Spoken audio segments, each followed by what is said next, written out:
I can wait.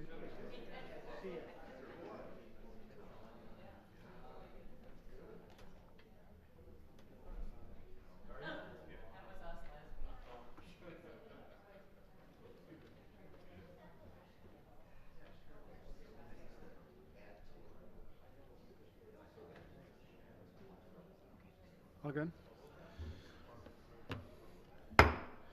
Call to order the Verona City Council meeting, Monday, June 11th, 2008, at 7:03. We will begin with the Pledge of Allegiance.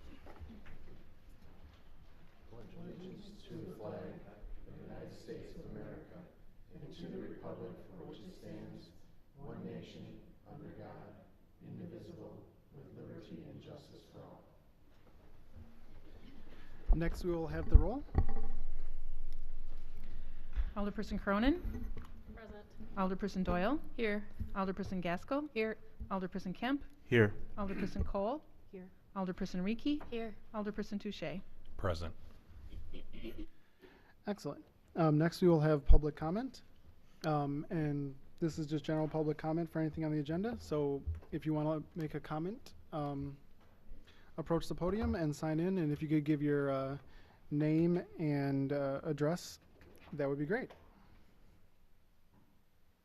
Sign in first, huh?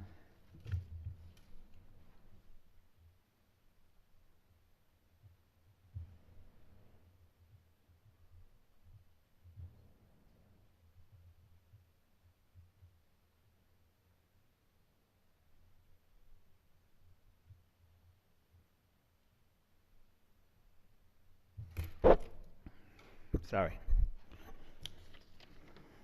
Okay, I'll back up a little. As you're aware that this is an established, settled neighborhood, it's made up of working class families that have lived here for years. A lot of these homes were built 20 to 40 years. Many of the people that built them are retired. Generations of families have owned these homes. Those homes have been sold or now being purchased by people looking for exactly the same type of neighborhood, quiet and peaceful. And now the Planning Commission is considering doubling the density of the neighborhood by cramming possibly a 90-unit apartment complex of renters right in this community. If you count all the homes from this property going south from Lincoln Street, Jefferson, Franklin, back to Melody Lane, you'll see that at least it doubles the neighborhood density with people. Excuse me. I'm opposed for building a big apartment complex for a number of reasons. One, the traffic. Commission looks at traffic entering and leaving the apartment complex at Lincoln and Verona, but it's not really the whole case. There's a lot of the vehicles when they come in, they want to shortcut, so they'll go through the neighborhood rather than to the stoplight in front of Culver's. So it will dramatically increase the traffic in the neighborhood. Our neighborhood was designed with large boulevard-type streets so people can bike, walk, use a wheelchair to different places in the neighborhood. That's why there aren't any sidewalks. And if we have a lot of traffic, this is going to dramatically create more hazards for the vehicles and the people. The senior center is within walking distance of most of the things. I kind of skipped a little bit. Sorry about that. Adding 90 to 180 vehicles in the neighborhood is just too much traffic. Noise. The property in question has been operated as light industrial for a long time. It's been a very good neighbor.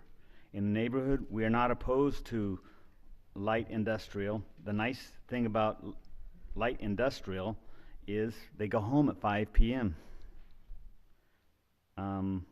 which is good. Another really good thing about it is when they have community activities over here, all the events, that could be used as additional parking if it's certain type of things, such as the office or made into a parking lot.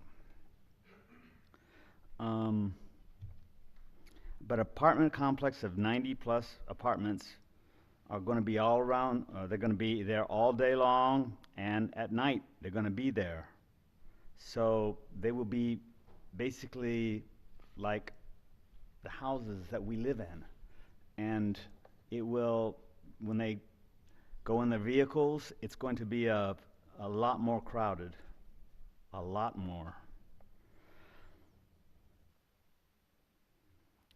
Driving on the streets all hours of days, nights. There's a lot of noise in comparison with what we have now. Secor has been a good and quiet neighbor. Safety. Apartments are filled with renters, and apartment renters are even different than single home renters. Everyone knows the truth in that. Our neighborhood is made up of primarily homeowners. 90 plus units of people who have no equity in where they live other than a security deposit will not be the same minded people as those who currently reside in this neighborhood, where they try to keep up their appearances where they live, the appearances for that as well. Just met a new homeowner in the neighborhood. She moved in the neighborhood because it was quiet, peaceful, seemed safe. She was tired of apartment living. This neighborhood gave her a chance to buy a home she could afford and enjoy single home living.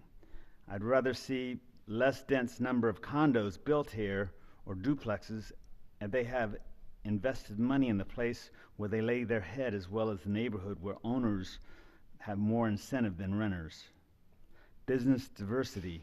Epic is our main employer in town and a fabulous asset, but a good, healthy city always does what it can to keep a diverse and vibrant corporate business base.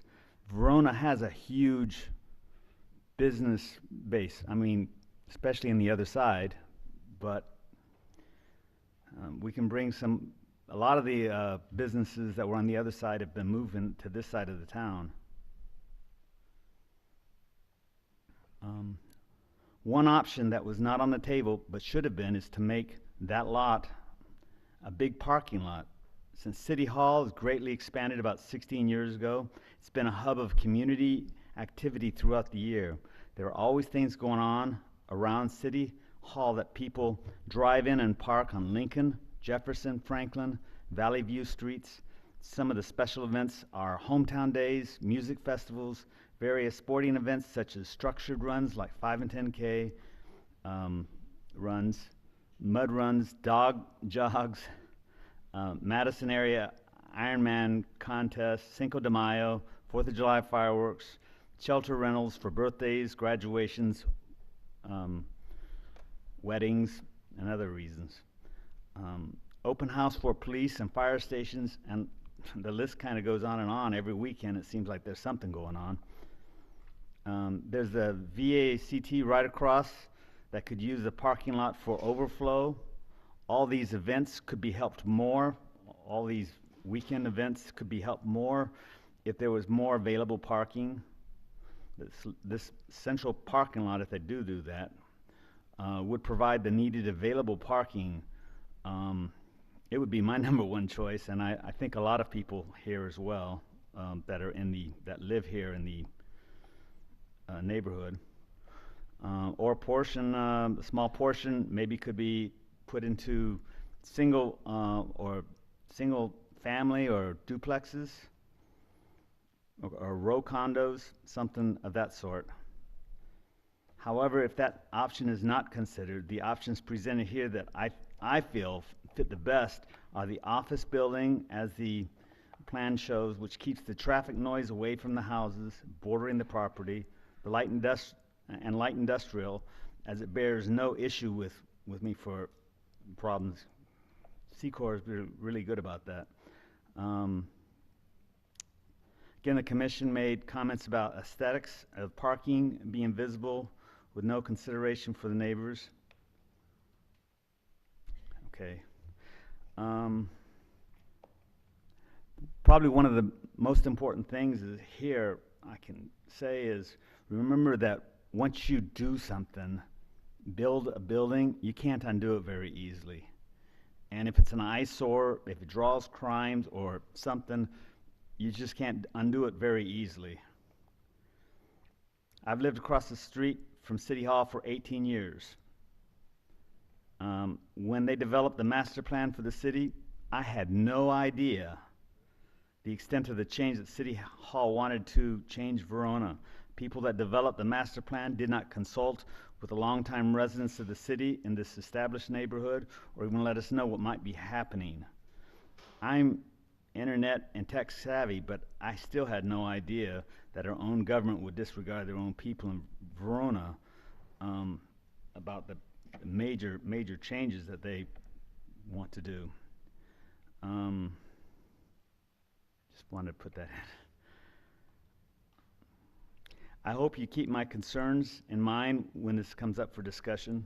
Thank you for letting me speak, and I hope you'll give careful consideration still having a little bit of hometown USA, like when I got here, in this older established area of Verona.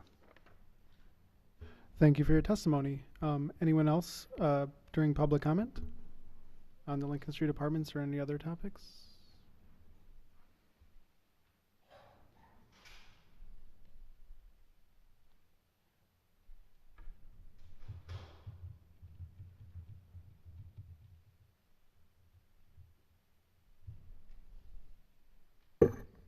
Hello, I'm Sylvia Novak. I live at 110 Lincoln Street. This is our fourth or fifth time up here for the same issue that we're facing. We live next door but two to what is potentially pending. Everything that's just been said by my husband, basically I have very similar notes. We have a lady that was not able to be here because she has gone to a funeral, but she did kindly give us permission to reference part of her letter, which is what you've heard before, a little bit of what you're going to hear now. And a number of people have written to the Planning Commission and also to the City Council as well with concerns. And I believe that they are very valid concerns. I know that we have, there's been given 3 potential options, but there are always other options, even though of what has actually been presented by this architect company. In April, we had board members here that are now no longer here, but did make comments about possibly selling the lots off into single-family lots and then having single-family homes built, which would be more in line with this street, this neighborhood, and the traffic, and also the people and the culture and the ethos of people that live here as well. Another comment was possibly a single row of condos, which would be, again, more fitting in line with what this area would have as far as beginning and end, and also traffic. I know that there have been comments about, yes, we've had a traffic survey done, but the be-all and end-all of that is that those people don't live here, and we do. And we've lived here for 18 years, and I can tell you that this place, 3 seasons of the year, is like a yo-yo.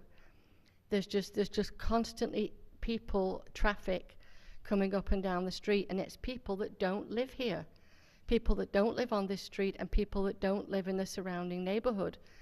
And you've got cars parked up and down the streets for 3 months, at least 3 months of the year. The other concern as well, which has been mentioned before, and I think it's very valuable, is the fire department and the EMT service, which uses this street mainly because we've got 4 winds over here. And that's very common to have them zipping up and down the street, plus the police department, which is in this building, which their entrance and exit also come up and down Lincoln Street as well. So you've got a number of all this housing potential that's here, and also people that also don't live here as well.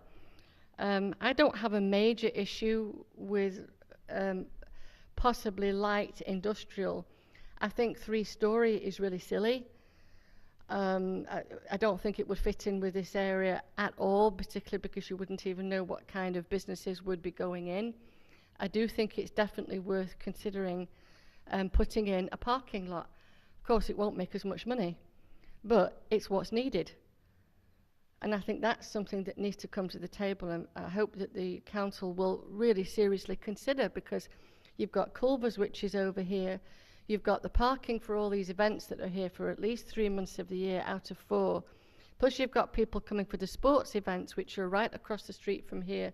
You've got soccer, baseball fields, and people are coming in and out of there all the time.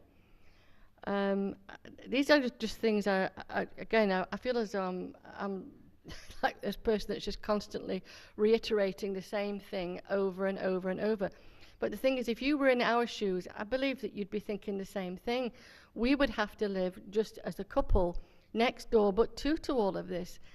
And this is not a neighborhood that is known for high-rise apartments, even if it's just 3-story and 90 units.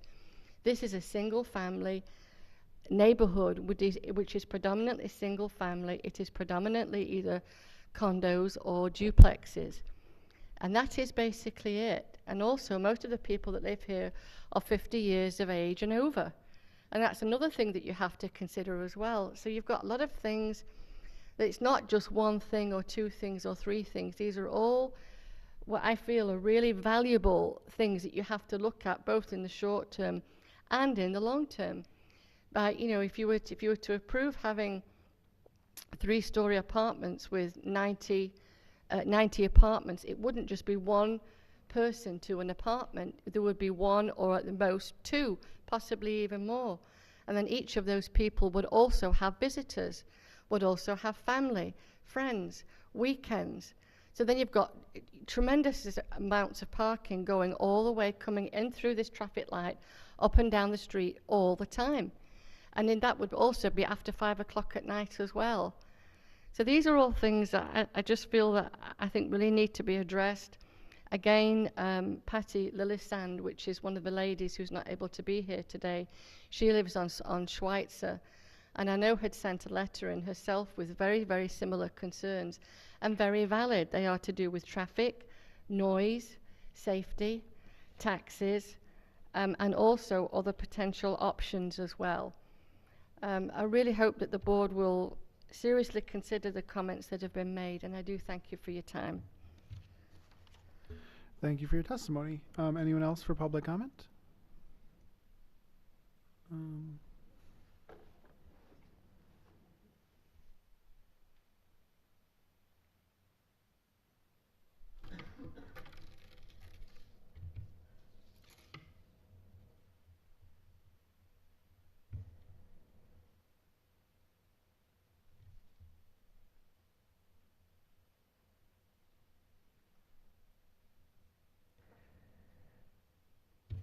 Hi, I'm also speaking regarding the Lincoln Street proposed building projects. I live in this neighborhood also. My name is Joyce Freisinger. I agree with what was just said and with the letter that I saw from Patty Lillesand, who isn't here. And I just also want to say that I really wish both the Planning Commission and the Council would walk around the neighborhood on a weekend when there's an event going on over at the park here. The parking is piled up not just along Lincoln Street, but back through the neighborhoods.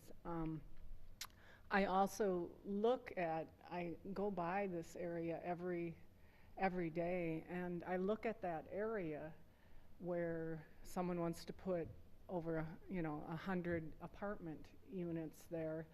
There's businesses on one side along Verona Avenue. There's the fire department. There is a park across the street, and there are houses in a cute little neighborhood whose backyards would be right up against this project. To me, it seems like it is cramming a building into an inappropriate space. I realize that it will bring in tax revenue for the city, and someone did mention that at the planning meeting last week, which I thought was pretty offensive. And yes, people will be within walking distance of restaurants. Well, it's not like a quaint little downtown. Verona's like becoming like any other suburb that has fast food restaurants along a strip where you enter town.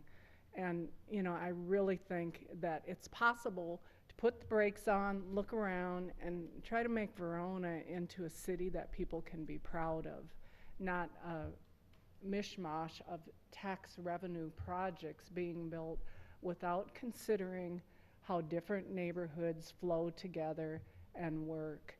If you bulldoze our entire old neighborhood, maybe, you know, the high-rise thing would work and you could put some park space in between, but you're not going to bulldoze all of our houses. You know, this is an established neighborhood, and there are other areas where an apartment complex or, you know, an office building would fit. You know, maybe if this needs to be a commercial area or a commercial business in the project, maybe, you know, a community health center or something for the whole community would be a good idea. So that's what I have to say, and I really hope you'll take your time to make this decision, because you can't undo it, like someone just said. Thank you. Thank you for your testimony. I saw at least one other person who looked like they were going to talk.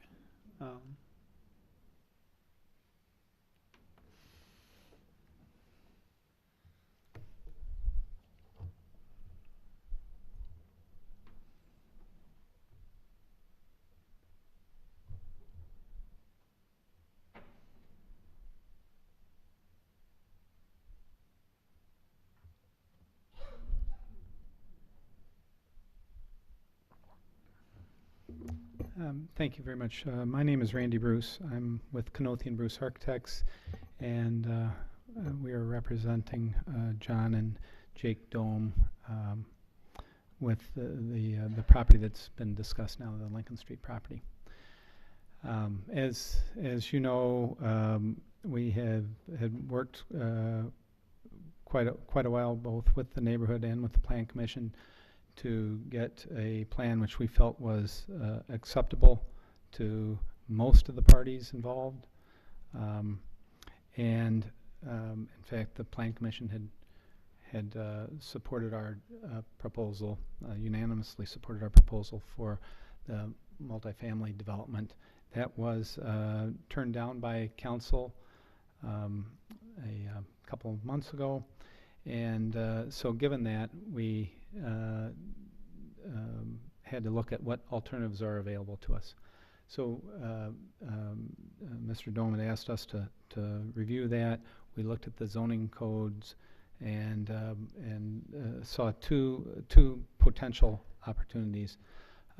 One was taking the existing use and perhaps expanding that, but keeping it as an light industrial storage facility. The second option was redeveloping as an office use. We proposed those two uses because those are permitted uses. They're not conditional uses. They do have to go through site plan review, but that's it. So if we meet the ordinance requirements, those uses can move forward. And they can move forward without the extensive input that we're having this evening or in previous meetings. We sincerely believe that our first proposal for the 90-unit multifamily development is the right use for the site. The city's comprehensive plan identified this use as this site for multifamily use. We think having more residents within walking distance to the core downtown area is important for Verona's future. We think that it'll allow it to transition to to the next stage of redevelopment. We think that the multifamily use will minimize, significantly be less parking and traffic impacts than the office use will be. Office users have a lot of trips coming and going during the day. Residential uses typically are much lighter trips per occupant than a office use. The traffic impact seems to be the number one factor that people have been using in terms of their concern. But we've offered to do a traffic study and provide traffic studies to the city for their review, but we've got input from the city staff that the traffic is within the study or guidelines that were studied when Lincoln Street was improved and the Lincoln and Verona Avenue intersection was done. This was part of the original plan that additional trips would be taken here. The street was improved to accommodate it, and I think that the traffic is, although an understandable concern, I think it is one that has already been thought through and one that has been provided for. The other issue that had been brought up was one of stormwater and what the stormwater impacts would be. And I can just say that we are going to have to meet all the requirements for stormwater that the city has and that Dane County has. Right now, we know that if we redevelop the site, we're going to improve the stormwater from what's currently there now. What's currently there now, the parking lots and the water is not controlled, nor is it cleaned, and so redevelopment will actually improve the stormwater from what's currently there.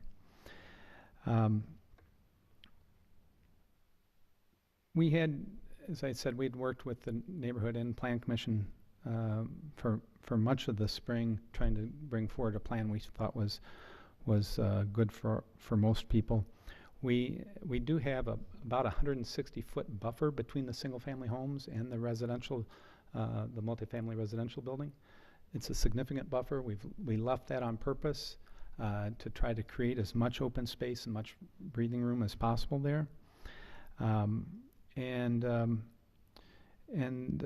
The other thing I wanted to bring up is that C Corp, the resident that's there now, the tenant that's there now, is moving. They're moving to Belleville. They won't be there anymore. The site is going to be redeveloped or reused in some fashion.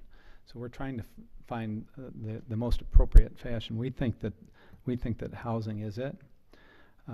We think that the residents of this development will be very similar to the residents that live in Verona.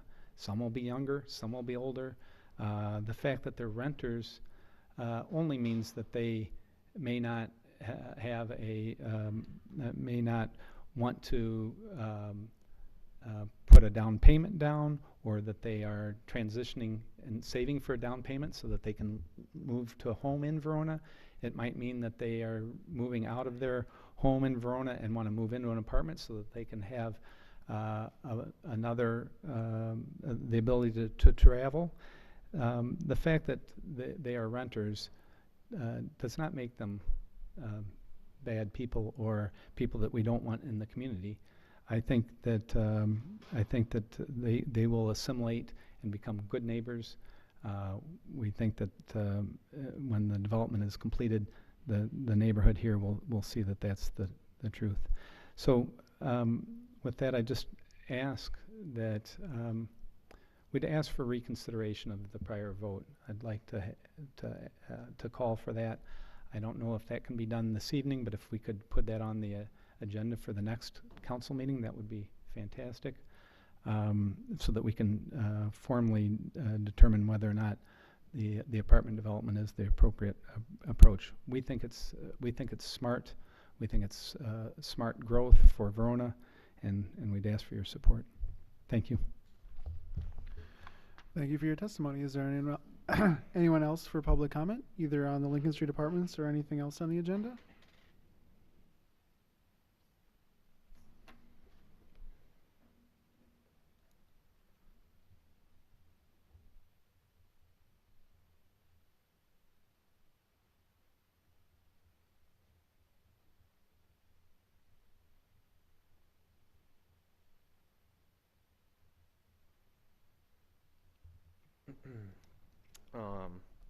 So my name is Jake Dome. I'm here on behalf of the 102 102 Lincoln Street development. And I'm just here tonight on behalf of the developing team. That's my dad and I. We're going to be doing the development, hopefully, based upon your reconsideration. And we're just here tonight asking you guys for your reconsideration. This is a project that we've definitely put a lot of effort into, a lot of thought, and really planning on doing a really good quality development. And that's really kind of what we want to emphasize the most, is based upon all the options that we have, is we just think that this is going to be something that's really going to add to the neighborhood and be a really good asset to Verona, all in all. I went to high school in Verona. I graduated in 2007, so I've seen a lot of changes in Verona. And I think that the change is kind of inevitable. It's going to happen, and it is happening, and it keeps happening. And we think, when we saw this site, we thought it would be a great place for people to live, for a lot of the same reasons that people live there now, because it's close to the parks, it's downtown, it's accessible, and it's a great piece of land to develop into a great housing community. We also developed, own, and manage another apartment community called Prairie Crest. It's right across the street from the VAC Center. We developed that in early 2000, and I can say, after shopping, seeing, working at a lot of different apartment communities, is phenomenal development. There's great residents there, but very, diverse residents, people of all ages and professions, everything. It's also in a neighborhood that is surrounded by homeowners, and I can count on one hand or less, how many complaints we've gotten from the homeowners due to renters. So we're here tonight asking for your reconsideration. We really appreciate it, and we think that it would definitely be a great benefit to everyone in the area. Thank you. Thank you for your testimony. Is there anyone else from the public who wishes to speak? Anyone else? Last chance. Okay, and public comment is closed. Next up, we will have approval of the minutes from the May 29th, 2018 Common Council meeting. Questions, comments, motions? Move approval. Motion by Alder Gaskell. Is there a second? Seconded by Alder Doyle. Last chance for corrections. Seeing none. All those in favor of approving the minutes, say aye. Aye. Opposed, no. And the minutes are approved. Under mayor's business, don't have anything. Next up, we will have announcements. Does anyone have announcements? Alder Doyle. Thank you. I would like to announce that I will be resigning from the council at the end of June. I was gonna joke that that's what you get for having an apartment renter on the council. They just come in and make a mess and leave, but I feel a little bit better after the last two comments. But in all seriousness, I have felt just a tremendous amount of privilege and honor to be able to serve the residents of the city of Verona on the Common Council. I still remember a couple of summers ago where I spent an unfortunate summer in the hospital. The first bouquet of flowers I got was from the folks here at city staff.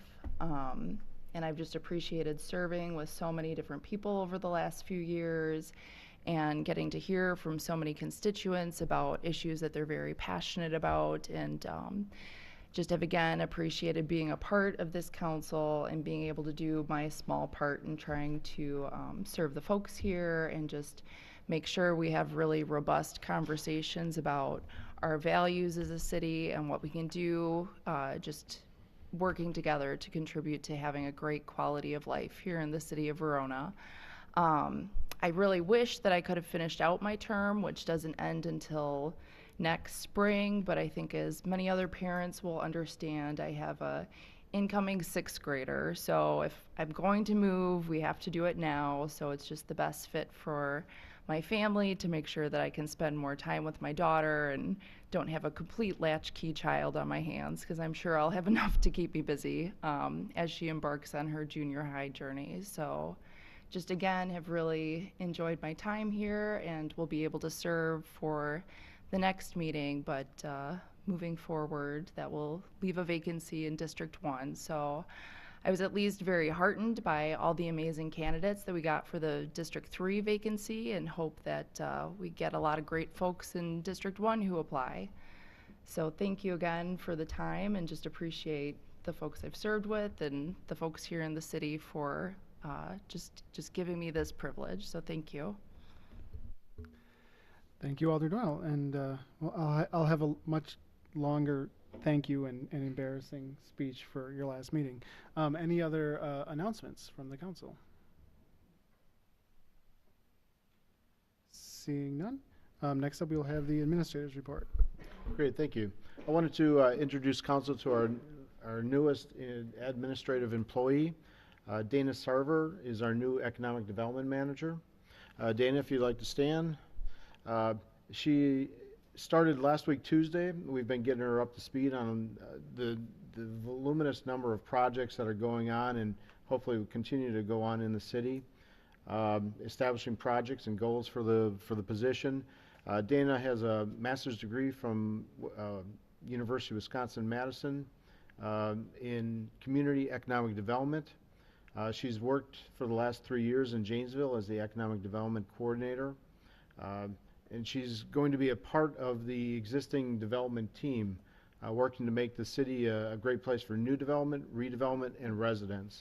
The nicest thing is that Dana has been a resident of the city for the last 15 years. So she's understands and is impacted by everything that has taken place and will take place. So welcome, Dana. Okay. The second thing is Dane County Cities and Villages Administration is continuing to still look for nominations for the DaneCon Governing Board. Any council members that would like to be nominated for that board, please contact me for the nomination forms. With that, that's all I have. Thank you. Any questions for Mr. Mikoski? Seeing none, we will have the engineer's report. Thank you, Mr. Mayor. Quick update on all of the construction projects, or a majority of them that are going on. So the downtown streets, the reconstruction on Schumann and West Park, the pavement is down from Church to West Verona Avenue and as well as West Park. They're beginning to work on the retaining wall and curb and gutter south of Church Street. That should be started this week, I believe, with either the curb and gutter or the retaining wall. The parking lots continue to move forward. They're working on the detailed entrance for the new library as well as the phase 2 for the senior center. The old library is done with the exception of the final restoration. The 2018 streets rehab is underway. That is Gilman and East Harriet, with removals on the north side of East Harriet and the west side of Gilman. The bike ped project on County M, South Main, is underway with some curb and gutter, some removals, and some fills. The East Verona pavement rehab down by the Badgerberry Needs Network is underway. The traffic control is up, and they've begun their saw cutting and removals. And the old PB bridges, the work on those is underway. The north bridge has been removed, and the two abutments have been, one has been placed, the other one's being worked on. Thank you. Alderiki. Thank you. I just wondered if you could please expand on the information regarding road closures for highways PB and M, making sure that people know that they will not be closed at the same time, so that ever during the summer or any time, so that people can always exit from the southern neighborhoods. Yeah, PB is closed currently, right now, north to West Verona or East Verona Avenue, M is open. M will not close until PB is open, which I believe is scheduled to be after Ironman in September. So there will always be traffic flow from those eastern neighborhoods, whether it be south to M and around, or north once PB is open up to East Verona Avenue. They won't be closed at the same time. Excellent. Questions? Alder Cronin? Can you clarify on the work that's being done on Harriet and Gilman, whether or not that includes sidewalks? I believe there will be some sidewalk replacement. I believe the north side of Gilman has already been stripped out and being ready for prepped for new sidewalk. Other questions? I just have one. What's the timeline on the library parking lot being complete? That's a really good question. I believe the contractor is hoping to have everything wrapped up by the end of June, early July. Contract schedule says mid-August, but they're way ahead of schedule, provided that everything goes accordingly, because the detailed entrance is very, very time consuming. I believe it.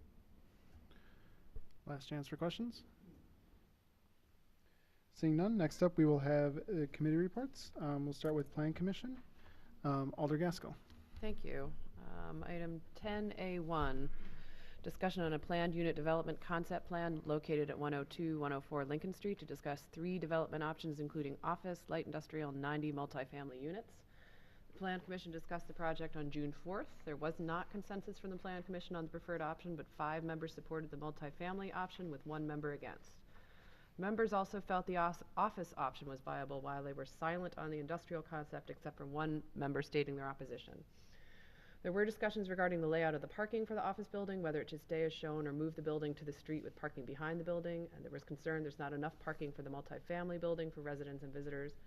The council is encouraged to provide feedback and recommendations to the applicant on the concepts. No formal motion is required, as this is the conceptual review of the project. Thank you. Anything further to add? No. Okay. Comments, questions from Alder Ricky? Well, especially seeing as there was no consensus at the Plan Commission most recent meeting, I'm wondering if we could maybe consider a 4th or 5th option in addition to these first 3 proposed that maybe could incorporate some of the ideas brought up tonight with more parking for off-hours city events and shared parking even during the workday.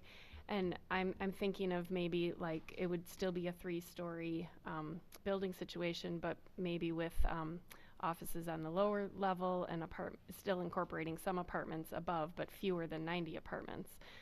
Sort of meshing ideas that have already been proposed to take care of the parking situation or idea, and as well as incorporate apartments still, because that's the initial proposal. I originally voted no on that, but I think if we can make it something that meets more needs for the city and potential residents, then I would be more likely to reconsider. Thank you. Further questions or comments from the council? Alder Doyle. Thank you. I appreciated the suggestion of parking lots, but between all the city facilities we have here, we already have 4 parking lots in close proximity to Hometown Park here, where we have Hometown Days and a multitude of other events. You know, we do shared parking with the Eagles Nest. We have the fire station / VACT lot. We have the lot here at City Hall. We've got a parking lot there. And, you know, again, take it for what you will, since I did announce that I will only be here through the end of the month. But my daughter and I often walk here from our apartment over at the West End building. So it's a little bit of a hike, but we do like using the trails to walk over here. We just walked most recently for the Cinco de Mayo event. There was lots of cars, lots of activity. But I think that's a testament to this city, that people really do want to come and spend time and fellowship with their neighbors at different events here in the city of Verona. You know, and that's what I kind of think about at my apartment complex. the main noise that we usually hear are the birds in the morning and the coyotes at night. That was until the high school construction started. Now we have blasting going on and things like that, but I've never had problems with noisy neighbors. And I've lived also on Main Street in an apartment complex there. It was mostly a mix of retirees, young business professionals, small families, you know, folks just, well, I don't know if I can say like me and you, because I am an apartment renter, but I think we all share in the same things when looking for housing and just want to share this great community. And I think I really took the Hometown USA to heart when I moved here, because I would just be walking around in the neighborhoods and got to meet tons of people, whether they were other renters or homeowners, and really do think that it would be a great site for an apartment complex for many of the reasons that were mentioned earlier. It's close to parks, it's close to restaurants, it's close to the bus line. There's a lot of amenities here where I think, you know, having more people that can share in those resources is a great thing and will contribute to everyone's quality of life. Thank you. Further questions or comments from the council? Alder Kemp. Yes, I have a question. I'm wondering, do we have an idea of what the cost of renting in this building would be for someone that wanted to rent there? If the applicant would like to give us, if you could.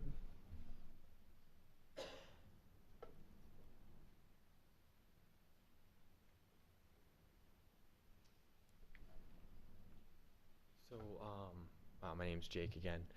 So we don't have an established cost for what it would be. It would be, you know, a market rate value based upon, you know, other apartment communities in the area. So, if I may, I'm guessing that on average in Verona, renting is somewhere in the range of $1,000 to as high as $1,300 or $1,400. Is that? It could be, yeah, it could be less too. Depending, like studios and efficiencies would Sure. range anywhere from like 800 to 1,000. Generally for the Verona area, one bedrooms would range anywhere from like, you know, 1,000 to maybe 1,150. That would be like higher end. Okay. How many of the 90 units, how many are you proposing would be efficiencies versus, you know, one bedroom or two?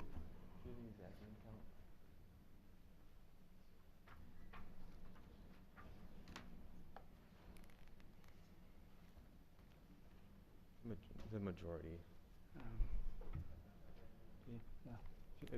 So right now at 90 units, it would be 27 would be efficiencies, 40 would be one bedrooms, and then 23 would be two bedrooms.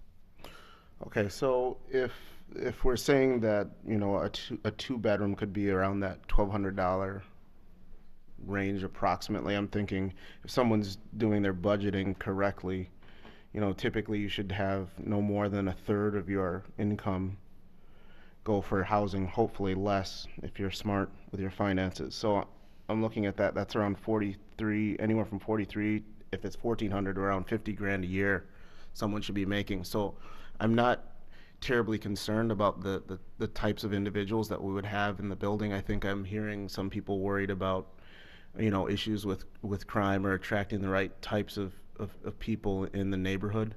I'm not seeing the connection with noise either. I've been to Liz's apartment building. It's you could hear crickets all night long. I do understand some of the concerns about traffic. Well, sorry. I do have concerns about the traffic because I do have a son that plays soccer over here, so I do see on the weekends, you know, some of the issues that you have there. And I believe in April we discussed, you know, issues with the police and fire being able to get out on calls, but the fire department, they're located on East Verona Avenue. You know, part of what's good about Verona and this idea of Hometown USA is, you know, that we want to be inclusive here. And so while I can understand the concern for continuity, I want to be very careful with, you know, how we're kind of pegging people that may be renters versus homeowners. I'm a homeowner, but at one point I was a renter that lived on the edge of a residential neighborhood in Madison. when I was in law school here. And you know, everyone may be transitioning through different periods of their life. That doesn't necessarily mean they're gonna create any issues. They may actually bring something to the table that wasn't there before. So I want to be very, very clear on that. The cost of apartments in Verona almost eliminates some of the concerns that I think some people may have with apartment renters. Thank you. Thank you. Alder Gaskell. Yes, to follow up with Alder Kemp, the two of the newest apartments in Verona, which are right next to the Sherwin-Williams building above Capital Capital Physical Therapy place. 2-bedroom apartments, no parking other than surface parking, are $1,500 a month. So I think the estimates are somewhat low. Our market rate apartments are quite high in Verona, and that's part of the issue, is that we have a very low vacancy but high rent. So I agree with you that I'm struggling with this perception and this bias we have against renters right now. It's sounding very biased. And when my family and I moved to Verona, we specifically chose to live in an apartment so that we could determine where we would like to live and buy a home and in what neighborhood. We rented a condo on Railroad Street, and its location meant we walked everywhere. My kids walked to school, we walked them to school, we walked to Tuvalu, we walked to Salzier. In fact, we drove a lot less by living downtown. And that was an intentional move. And so it's hard for me to listen to this sort of fear that's around renters when the reality is in Verona, it's not the case. I do understand the traffic concerns. Again, having small kids, we would often come down here on Lincoln Street because that's a very busy park, because that's where all the little soccer fields are and that's where they play constantly, and we have a lot going on here. I think part of this process will be doing a traffic study. Is that accurate, Mr. Sayer? Or can we ask for a traffic study? We've done, as staff, we've done a brief analysis already for that.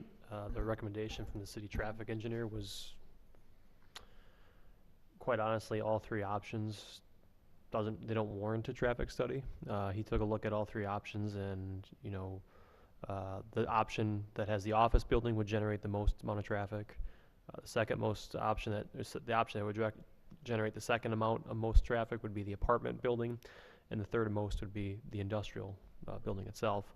The only recommendation from the traffic engineer was looking at the timing of the traffic signals at Lincoln Street and Verona Avenue, but from his recommendation, it didn't need a full-blown study. No, it wasn't needed. Okay, and that's just based on the volume, potentially, of the people that would be involved in these various scenarios. It's based upon the volume. It's also based upon the downtown plan had a significant amount of traffic being analyzed as part of that as well, too. So we were able to take that data and look at that, too. Okay, thank you. So I would support either an office, but I think that it'd be great if we could have some residential options for people who want to rent downtown. Right now, we're just sticking everyone on the fringes because that's where there's land available cheaper, and that's where there's not as much contention from neighbors. Alder Touche. Thank you, Mr. Mayor. Adam, thank you very much for bringing up the traffic analysis from staff. I just want to say that, you know, hearing what the neighbors had said about their concern was traffic, and also from the perspective of what they're used to already being there, being a light industrial building, I'm personally in support of continuing with what's there, letting that grow. I mean, their property owners have a right to use their property, and I feel that it continues to follow in the theme of what is already there. Obviously, they're trying to make it more and more attractive to other light industrial businesses, and so with that said, I'm personally in support of a light industrial option. Thank you. Thank you. Further questions, comments from the council? Alder Doyle. Just one point I know I brought up before, but would just like to reiterate is, you know, you get the problems associated with multifamily housing when you segregate multifamily housing away from other types of housing. Study after study has shown that. Like, you look at, I think very often people point to different pockets in other cities where you do have higher crime rates, and because you keep putting apartment complexes in the same area away from single family homes. So that's to the entire city's detriment to follow those exclusive zoning practices or development practices. And just to add on one point I forgot to mention is I'm just excited to hopefully see some sort of redevelopment move forward in this area, because I think it will bring a lot of relief to the neighbors when it comes to water issues that have been going on in the area, because new development will add additional water mitigation features, which I think would bring, again, a lot of relief to the neighbors in the area. Just to add to discussion of market rate units, I know in my building you can get a studio for around $1,000 a month. A one bedroom is going to run you $1,000 to $1,300, and two bedroom options are in the 14 to 15 plus range. Thank you. Additional comments or questions from the council? Sure, if the applicant, if you had, go ahead. Thank you very much for the opportunity. I appreciate the comments this evening. They've been very, very helpful. Again, I would just, at the conclusion of this discussion, if we can have, what I really think is the best approach for this site is the apartment development. I'd ask that we ask for reconsideration of that 90-unit plan that we presented before, and if it needs to come back to the council at this next meeting, that would be appropriate. I'm requesting to do that so that we can try to, if possible, get this project into construction in the at the end of the year. If we miss another cycle, another construction cycle, construction costs are going to go up more, rents will go up higher. We're not providing the relief to the residents in Verona that's necessary in terms of providing quality housing. So I just ask for that reconsideration again. Thank you very much. Thank you. I'm going to chime in with my own thoughts and a process question for Mr. Sayer. I opposed this apartment development when it first came up, mainly because of traffic concerns. I get what the traffic studies and analyses say, like, yeah, capacity's there, but I don't necessarily know if I'd want to live on a street with some of this traffic. And I think, you know, the events are great. The events, the stuff the Chambers put on is wonderful, but I get how the neighbors would also get tired of people parking up and down their streets and the kind of just intensity of use. So I remain opposed to the apartments. As far as process goes, Mr. Sayer, if you could explain, this application was rejected, and typically it would have to wait a year before it came back. Could you just explain a little bit about the process?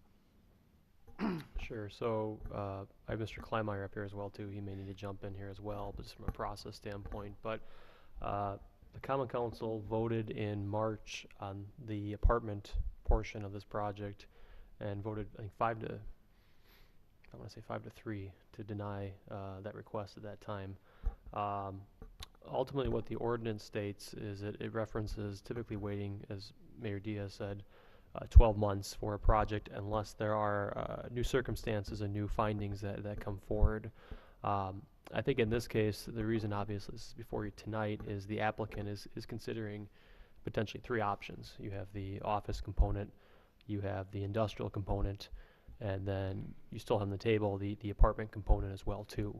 So typically you're right that if it was just coming back as just for the apartment request, that's something that would not come back. But the fact that they are considering two potential uses on here and redevelopment scenarios that would be allowable by right and never not come back to the council, we felt this was a valid reason to take this forward as a broader conversation and looking at the long-term use of the property, and at least having that option kind of on the table as an option that's available. Thank you. And to clarify one further thing, this was noticed only as a discussion item on the council agenda, so we, like, under law, could not take action on it tonight. Any further questions or comments?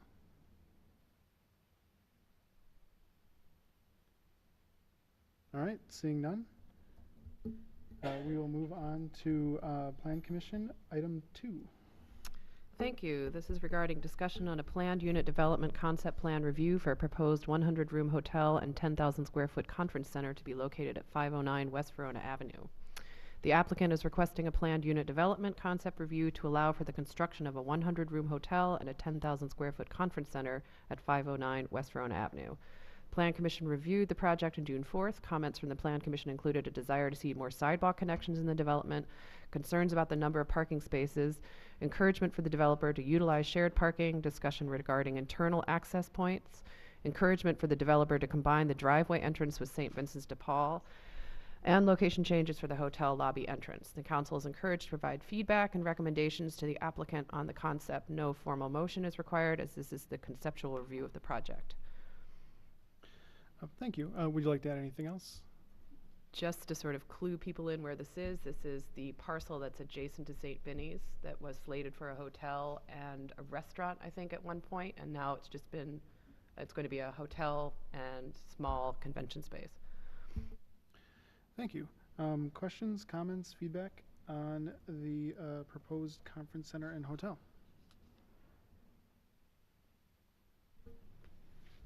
Alder Touche. I'm going to put Adam on the spot here. Adam, can you show us what was originally proposed, like maybe on the screen, and then what they are proposing so we can compare the two?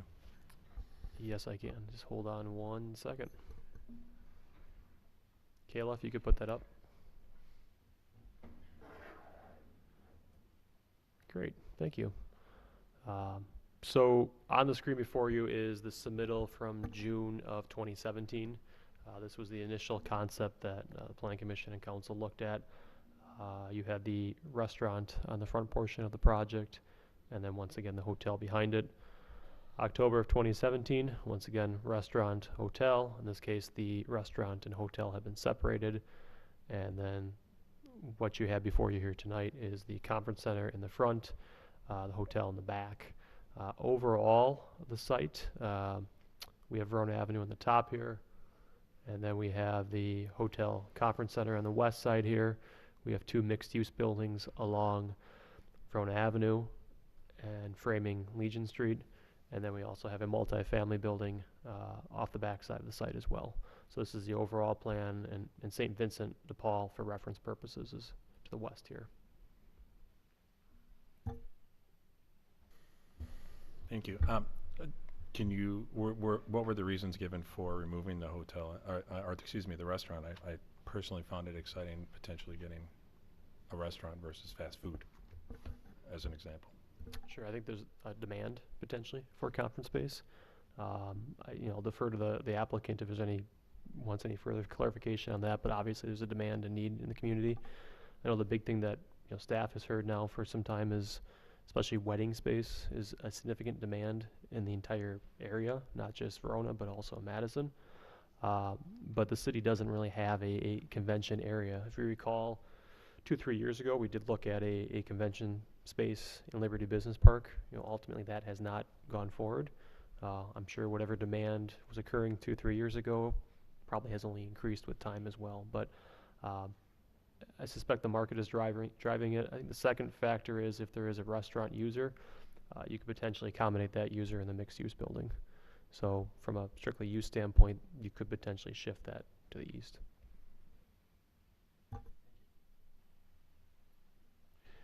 Anything further? Or, further questions, comments from the council? Alder Doyle? Anecdotally, I've seen evidence to support this as well. I know whenever we were trying to book folks in hotel rooms and conference spaces, it was very difficult to find space in Verona, and very often we had to go to other communities to do so. So it would be a nice addition, and it seems to be a decent part of town for hotels based on what it's developing to be right now. Thank you. Other questions, comments? I guess I have one more. Alder Touche? Add it to my last one. Adam, do you have any concerns on this item? I think the only concern from staff right now is just the overall parking. This is conceptual right now. We've raised those with the applicant. We talked about that at length at Plan Commission as well. but just the overall parking count in relation to the overall site, just making sure that the numbers work. There is the opportunity for shared parking with St. Vincent to the west, potentially with the church to the east if they're able to work out some agreements with the church. I think as staff, we've also talked about the potential, the access points, especially along the east side of the building and where the drop-off and pickup is for the hotel, and that in relation to the underground parking for the mixed-use building. Those are all items that staff will work through with the applicant. I mean, those are initial concerns that we've raised, we discussed at Plan Commission, but they're all workable from a site plan standpoint. It's just trying to find some more parking and working through those access concerns, but nothing significant, no. I lied. I guess I got one more thought after listening to you talk. So I'm just picturing the other phases from the screen just a little bit ago.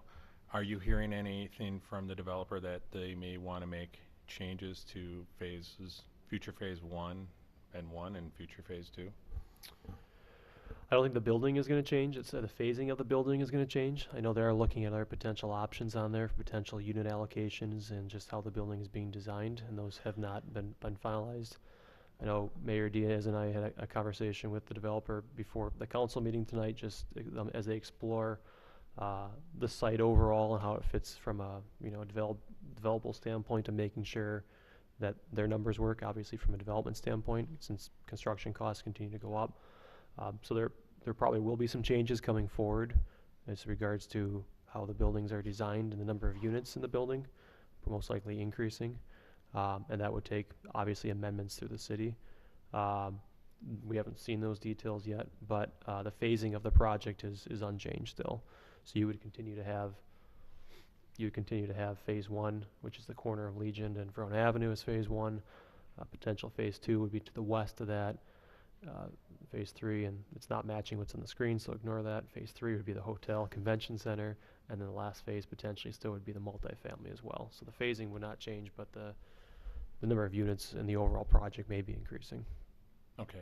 I just want to, I'm seeing the site plan change a little bit, admittedly minor, but I just remember a developer coming in the west end promising us a lot of different things, and I just worry that if the plan changes too much, I don't think we're going to get there, but it certainly was a rough period for us.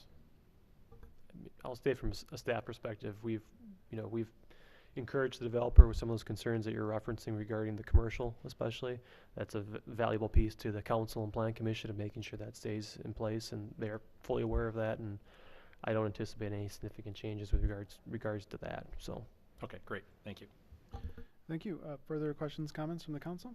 Alder Gaskell. This is more of a maintenance question. Is it whose ownership of the parcel right now? Sugar Creek Commons LLC, all part of Forward Development, owns all the properties in the area.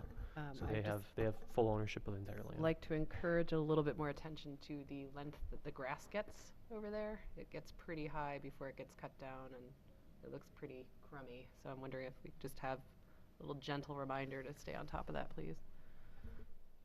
They're in the audience tonight. I'm sure they'll take notes. Thank you. Further questions, comments? I'm going to make comments myself. Just same stuff I said at the Planning Commission. I think shared parking is a wonderful idea, especially with the conference center when it's going to be necessary for some overflow parking, but maybe parking 24/7, 7 days a week is not necessary. I think it's important that the area is signed very well, just from working and walking in Middleton, and with the commercial stuff there that draws a lot of people from outside the area. People are not always at their best when they're driving in unfamiliar areas, so I just want to emphasize that the signage should be really good there to make it as safe as possible. And then I hope to see a lot of landscaping, and not just overflowing grass. Any other questions or comments? Alder Doyle? I guess my only concern with shared parking is that would be fine for weekday events, but obviously the church has a high volume of parking on the weekends, as does, I don't know if anybody's ever been to that St. Vinny's on the weekend, but people come from all over the county to go to that St. Vinny's. So I would just caution against relying on that too heavily for weekend shared park. Thank you. Last chance for comments, questions?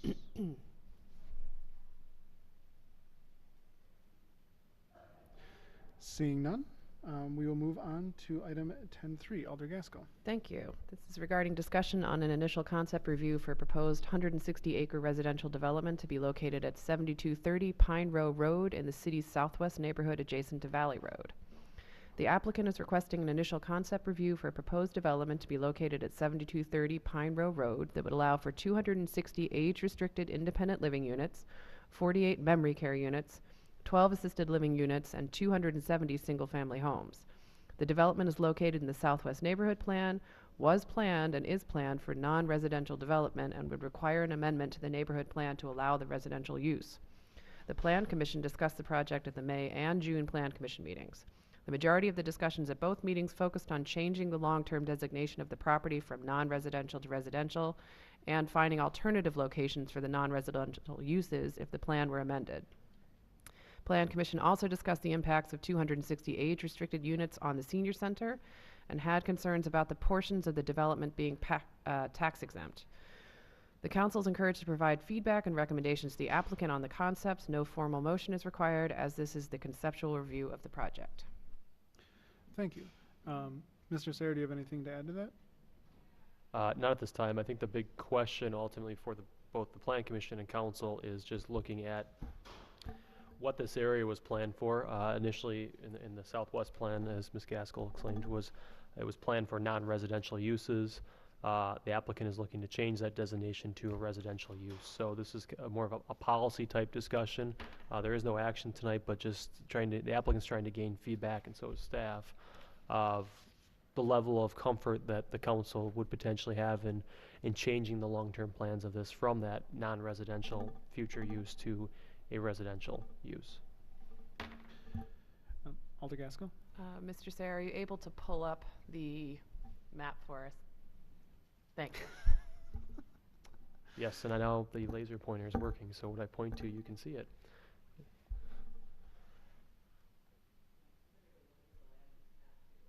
Sure, so I'll work through it, I guess, real quick. So this is the property in question here, is highlighted in yellow on the screen. It's off of Valley Road, west of State Highway 69. Coding place is right here for reference purposes. The land use map itself, we'll use this one. So this is actually all the land use maps that we have in the city. The southwest plan encompasses the southwestern area of the city. The brown color on the screen, that is land that has been planned as non-residential uses.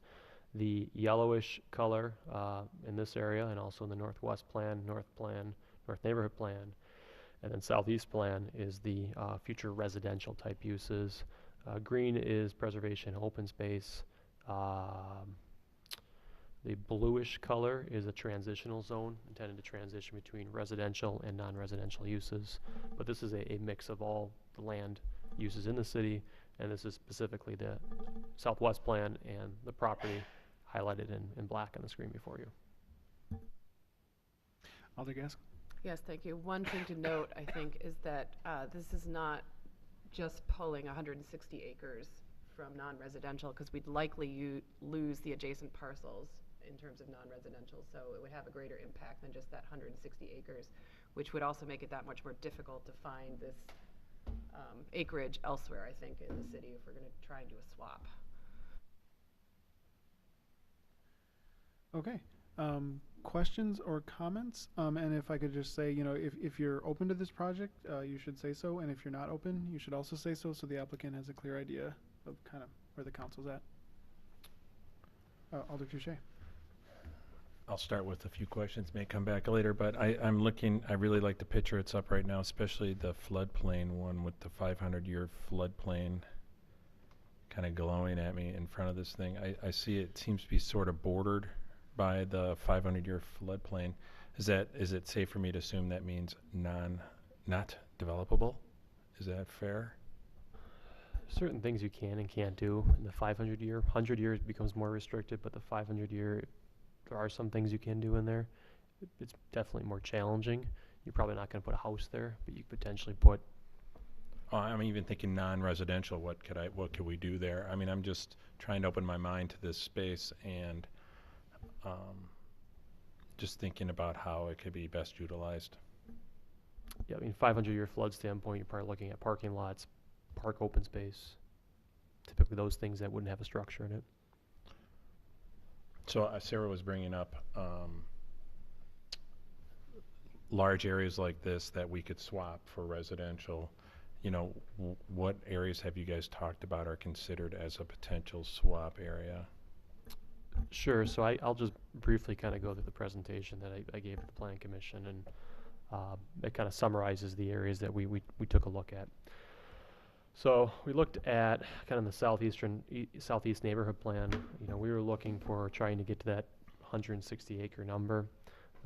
We obviously have the Durford property, which is currently for sale in the eastern part of the city, or in the town actually.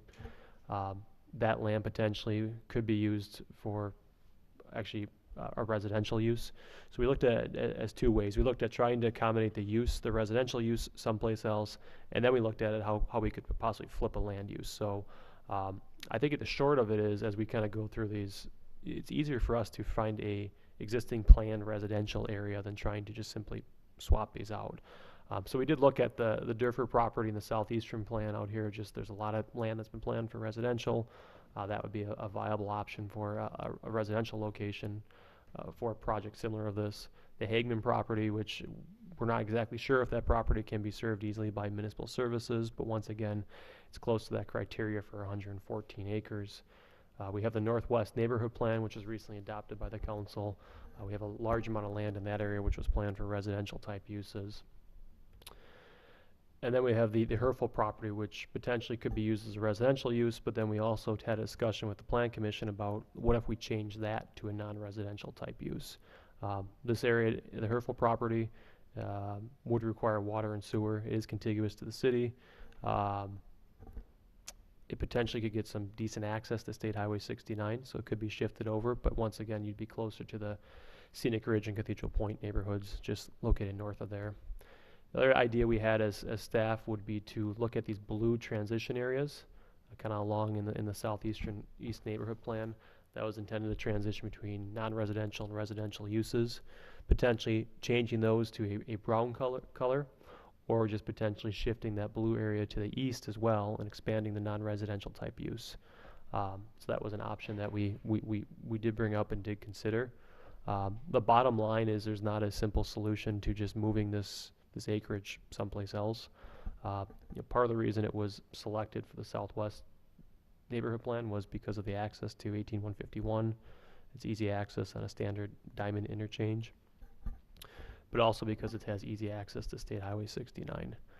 So any of these sites, in the southeast neighborhood plan would work, but you're getting further away from the highway access.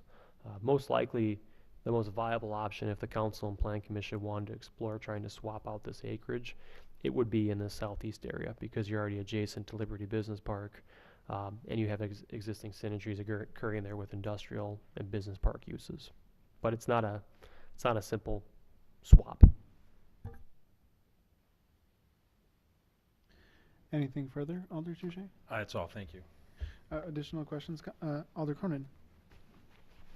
I think the thing that I'm kind of struggling with is the proposed use of the land for specifically for senior housing, in what strikes me as putting it in a somewhat isolated area that's away from all of the city services, and certainly does not put senior housing anywhere in a walkable area where people could not have to drive, which I think is an issue for people as they age in place.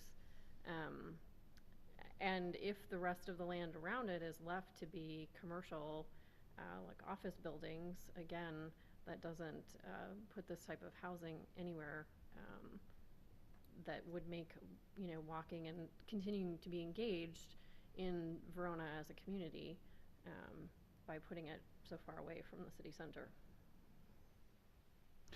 Thank you. Additional, Alder Cole. I had a question as far as, again, the type of use this would be. I've seen a lot of facilities like this in the area that are now offering memory care and whatnot, which is great, but I haven't seen anything in the Verona area that offers anything in the form of skilled nursing. I didn't know if that was something that have been conceptualized for something like this. If I think is an important thing for seniors as well as skilled nursing. If the applicant would like to clarify? Good evening, Matt Motley. I'm the CEO for Marquardt Village, one of the joint venture partners looking to build this facility. I'm also a resident of Verona, live on Basswood Avenue. We didn't plan for skilled nursing in this development because in Verona we have a skilled nursing facility that meets the needs of the residents currently. The market studies that we had done don't support additional skilled nursing on this site. That's a part of the reason for it. The other reason for not having this skilled, what we've always known as skilled nursing, is that it's changing. The way we provide healthcare is changing quite significantly. We're able to provide more and more services under CBRF Class C non-ambulatory license. We can do that through the way we staff as well as utilization of home health agencies to allow us to hit a pretty high skilled need in those areas. So it's a way that we, through the way we staff and through some of the partnerships that we have with other organizations, we can provide services in a CBRF setting. Alder Cole? Yes, you noted that we're currently meeting the levels for skilled nursing, but as the baby boomer population ages, and I've spoken with my own parents about this. I mean, have you done any forecasting? You know, again, as the population ages, that there might be more of a demand for that type of service in the near future. Yeah, there could be.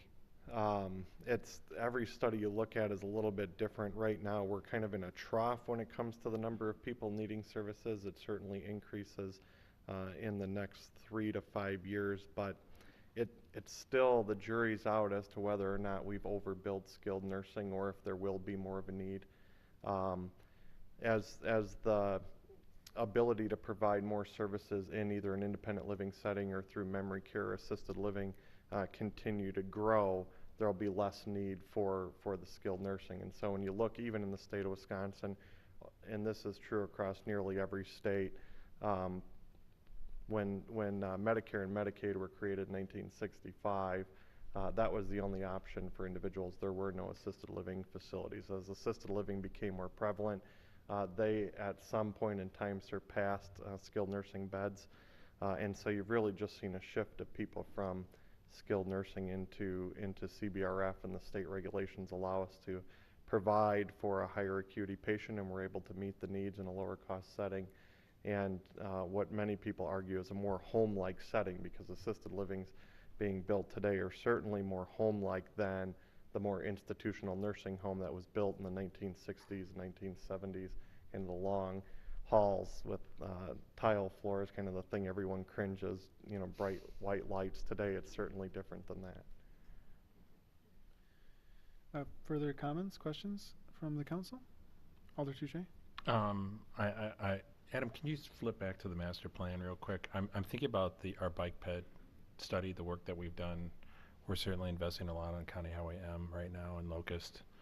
And I'm looking at Paoli Street thinking what kind of walkways we got going underneath there. And, you know, if we're going to stick residents in this corner, you know, how am I going to get them into the city? You know, it's, as I said right now, with M and Locust, we're investing a lot just to put sidewalks in and bike paths to connect what we've already done to the south of 151. So, I mean, my gut right now, until I can kind of feel a little more comfortable with maybe doing residents here, is I like the plan the way it is, and I don't really think it's worth shifting, because I think we're going to have a lot of infrastructure costs if we do that. I mean, even just discussions with the school district and that whole intersection area, I don't know what's going to garner more traffic, residential or non-residential, but I just have some, you know, I'm not excited about putting residential there at this time. Did you have anything to add, Mr. Say, or I think there was a question sort of in there? Excuse me. Well, he flipped back to the master plan. I guess I'm answering my own questions, but needed to talk it out. It's just, you know, I think it's a big decision. They wanted feedback, and for me, just thinking about the investments and infrastructure that the city would have to do to make this, I think, residential friendly, makes it a difficult site for us to flip. If I were to summarize. Alder Doyle. And to that end, I think Adam's walkthrough was really helpful. There's no easy swap. You know, and I think the other areas that were identified are much more appropriate for residential or buffers for residential. So that would be my input on this. Alder Kemp. I know we talked about the facilities for our growing elderly population, but then in the plan there's also proposals for housing. I was wondering if we could get some more information on the single-family homes. Is there a diverse type of home that the developer is proposing, or is it more similar to the neighborhoods that we already have?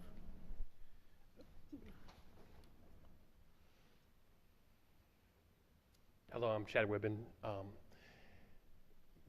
We are trying to create a diverse housing stock, a for-sale product in that neighborhood. We're anxious to work with the city of Verona in order to try and do something unique and different that creates some level of workforce housing.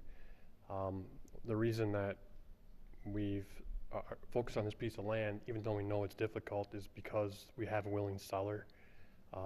They've tried to sell this land for commercial purposes for a long time. The only offers they've gotten to date are from quarry operations. So we wanted to, the price of this land lends itself to some affordability. And when it comes to infrastructure improvements, I believe that we would be responsible for most of that. So we'd have to look into the plan. But we're anxious to try and bring a diverse mix of housing to this neighborhood. The reason that it's kind of shaded in blue right now is because we were looking for your input as to what Verona wanted for its housing stock, essentially. This is a for-sale product in our vision right now, but it could be a mix of twin homes, townhomes, and more estate-style lots such as Scenic Ridge in order to help offset the expenses so that everybody has a place to go in this neighborhood. Thank you. Did I Anything? answer your question? Yeah, what was the other potential buyer you said? To my knowledge, well, he was actually here, a quarry operation. Okay. Because it's in the town right now. All right. Additional questions, comments from the council?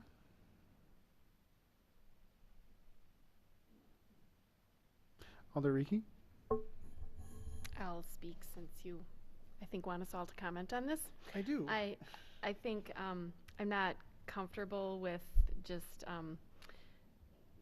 switching it without a lot more discussion, I guess. But I do like the idea of workforce housing, single-family homes, townhomes, that sort of thing. Not more homes like in Scenic Ridge, as mentioned. And then if that also means that the developer would take care of all the infrastructure upgrades, I might be in favor to this swap.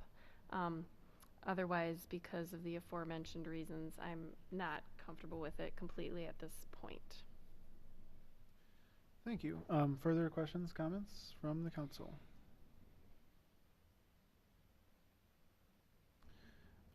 I'll just add, I guess, what I said at Planning Commission. I like the idea of more senior housing in the city. I think Verona needs it.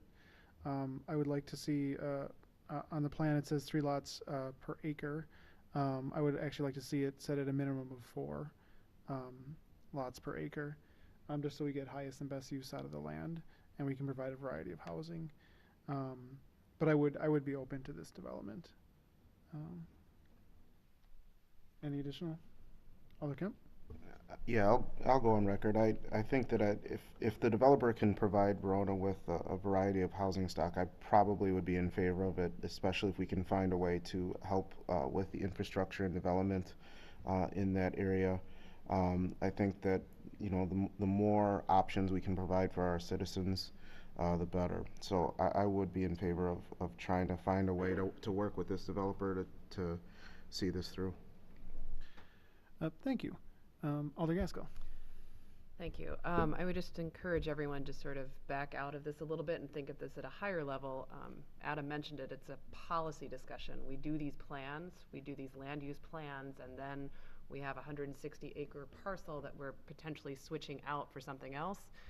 We potentially open the floodgates so that anybody comes and says, this is how my land is zoned, but this is how I want to use it, and we have to consider this over and over and over again. So it kind of defeats the purpose, ultimately, of doing these neighborhood plans and greater land use planning for all of Verona. So when you're thinking about this, think about that at a policy level. Are we willing to do that? Because if we are, that's one thing, that's fine, but we're going to have to do it continuously then. Alder Touche? I agree 100%. Thank you. That's all. Thank you. Further questions, comments? Seeing none, we will be done with that topic, and we will move on to 10B, Finance Committee. Alder Doyle. For item 10B, I will make a motion to pay the bills in the amount of $1,503,760.93. Motion by Alder Doyle. Is there a second? Second. Seconded by Alder Kemp. Thank you. By way of explanation, some of the larger expenditures for this round of bills is to MSA Professional Services Incorporated in $105,000 for Fireman's Park and grant application, and Madrell Excavating LLC for parking lots and downtown streetscapes in the amount of $664,000. You've heard the explanation. Questions, comments on the motion? Seeing none, all those in favor of paying the bills say aye. Aye. Opposed, no. And that motion passes. Anything further from finance? Just to keep the council updated, I did request that we have an update on the financial statements for the TIF districts for the benefit of some of the newer members of finance, and those are available if anyone else on the council would like to see those. We also discussed the funding of a human resources position, which will come up later on in the agenda under personnel. Thank you. And with that, we will move on to item 10C, Public Safety and Welfare. Alder Gaskell. Thank you. I'm making a motion to recommend to the Common Council approval of alcohol license applications for the 2018-2019 licensing period. And under this, I'd like to make two motions. Just we've got one that's added, and if I can do it that way versus cycling back under business, I'd appreciate that. We had. Sure. So what's the motion then? I'm about to get to it. So. Okay. Okay. The motion is for approval of the listed license applications to the Common Council to approve alcohol license applications for the 2018-2019 licensing period as presented by the City Clerk, with the exception of the Heights of Verona LLC, DBA, the Heights, 411 Prairie Heights Drive. That would be the first one. Motion by Alder Gaskell. Is there a second? Second. Seconded by Alder Cole. Any further explanation, or Alder Gaskell? Any further explanation? I think the second motion, but would explain that. Okay. All right. Happy to answer any questions if anyone has them right now, though. I assume we'll talk about why the Heights is excluded next. Yes. Okay. As long as we know that's going to happen. Questions, comments on the motion? Seeing none, all those in favor say aye. Aye. Opposed, no. The motion passes. Alder Gaskell. Thank you. The second motion then is made in the form of a recommendation to the Common Council to approve the 2018-2019 alcohol license application for the Heights of Verona, LLC, DBA The Heights, 411 Prairie Heights Drive, contingent upon payment of unpaid delinquent personal property taxes. Motion by Alder Gaskell. Is there a second? Second. Second by Alder Cole. Alder Gaskell. Anything? Alder Touche. There we go. I'd like to add, during our committee discussion, we heard feedback that the inspections were done very well this year, that our building inspector and our fire department, our fire inspector did a great job. Very detailed. I would say they've, from what I've heard in the past, I'd say, you know, much more focused on making sure things are up to code, that things are done properly, and I'm very pleased to hear that, and I appreciate it. So that's it. That's good to hear. Questions, comments on the motion? Seeing none, all those in favor of approving the alcohol license with the conditions specified, say aye. Aye. Opposed, no. And that motion passes. Alder Gaskell. Thank you. I am making a motion, not that I'd like to, I am making a motion to the Common Council to discuss approval of cigarette tobacco license applications for the 2018-2019 licensing period. We've received 9 applications received by the city clerk, and the list of applicants is included in your packet. Motion by Alder Gaskell. Is there a second? Second. Second by Alder Cole. Any additional explanation? No? All right. Questions, comments on the motion?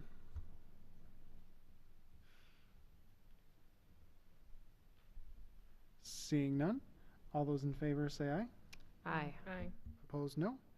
And that motion passes. Anything further from public safety? No, thank you. Excellent. I will go on to item 10D, Personnel Committee. Alder Doyle. Thank you. Let's see, scrolling through my packet here.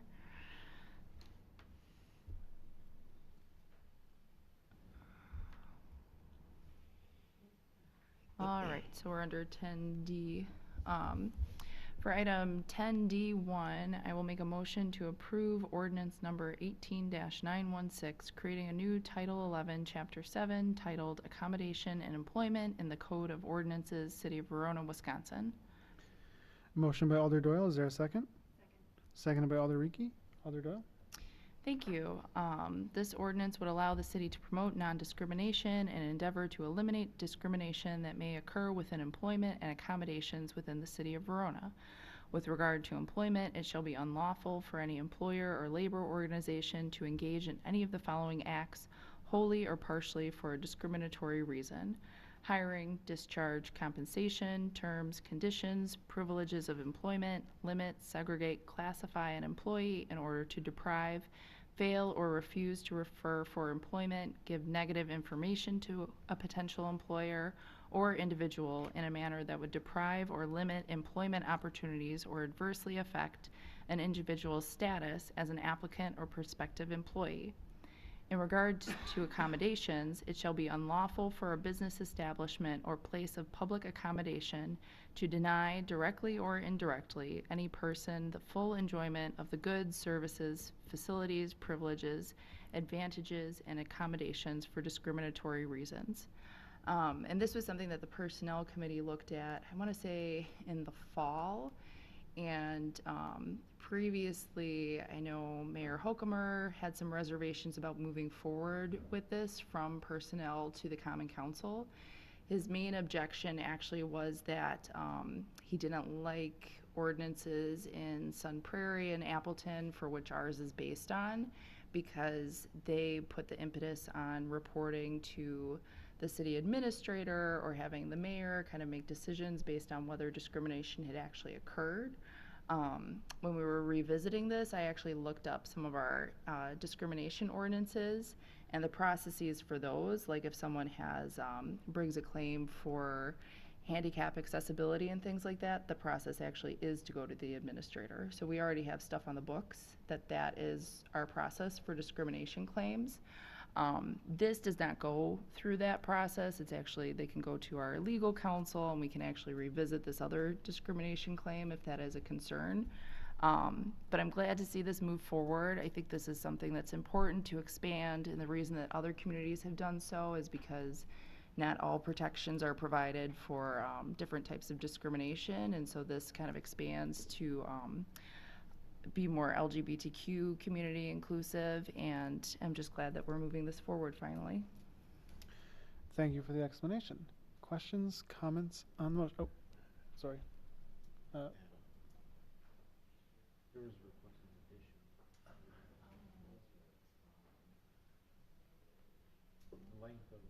That's right.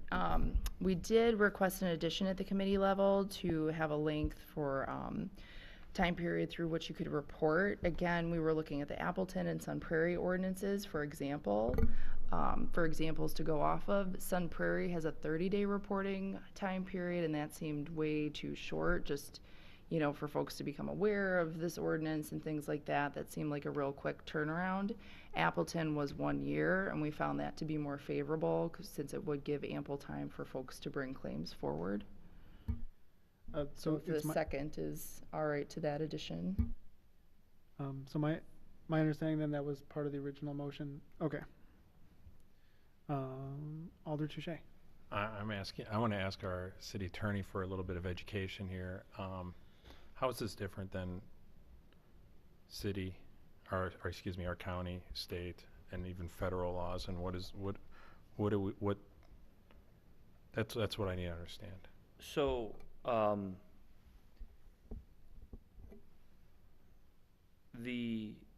there is language within the document. I guess I'm going to kind of try to answer it in two ways.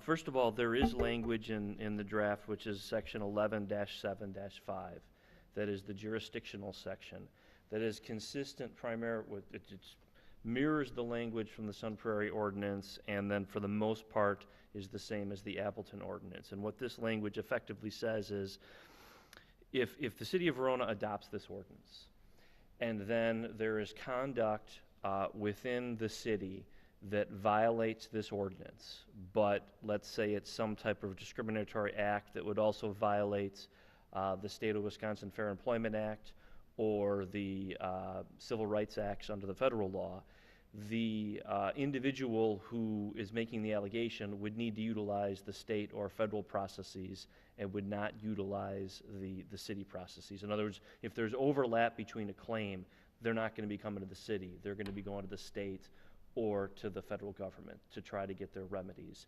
I would tell you that, you know, I think that we definitely want this language in the ordinance.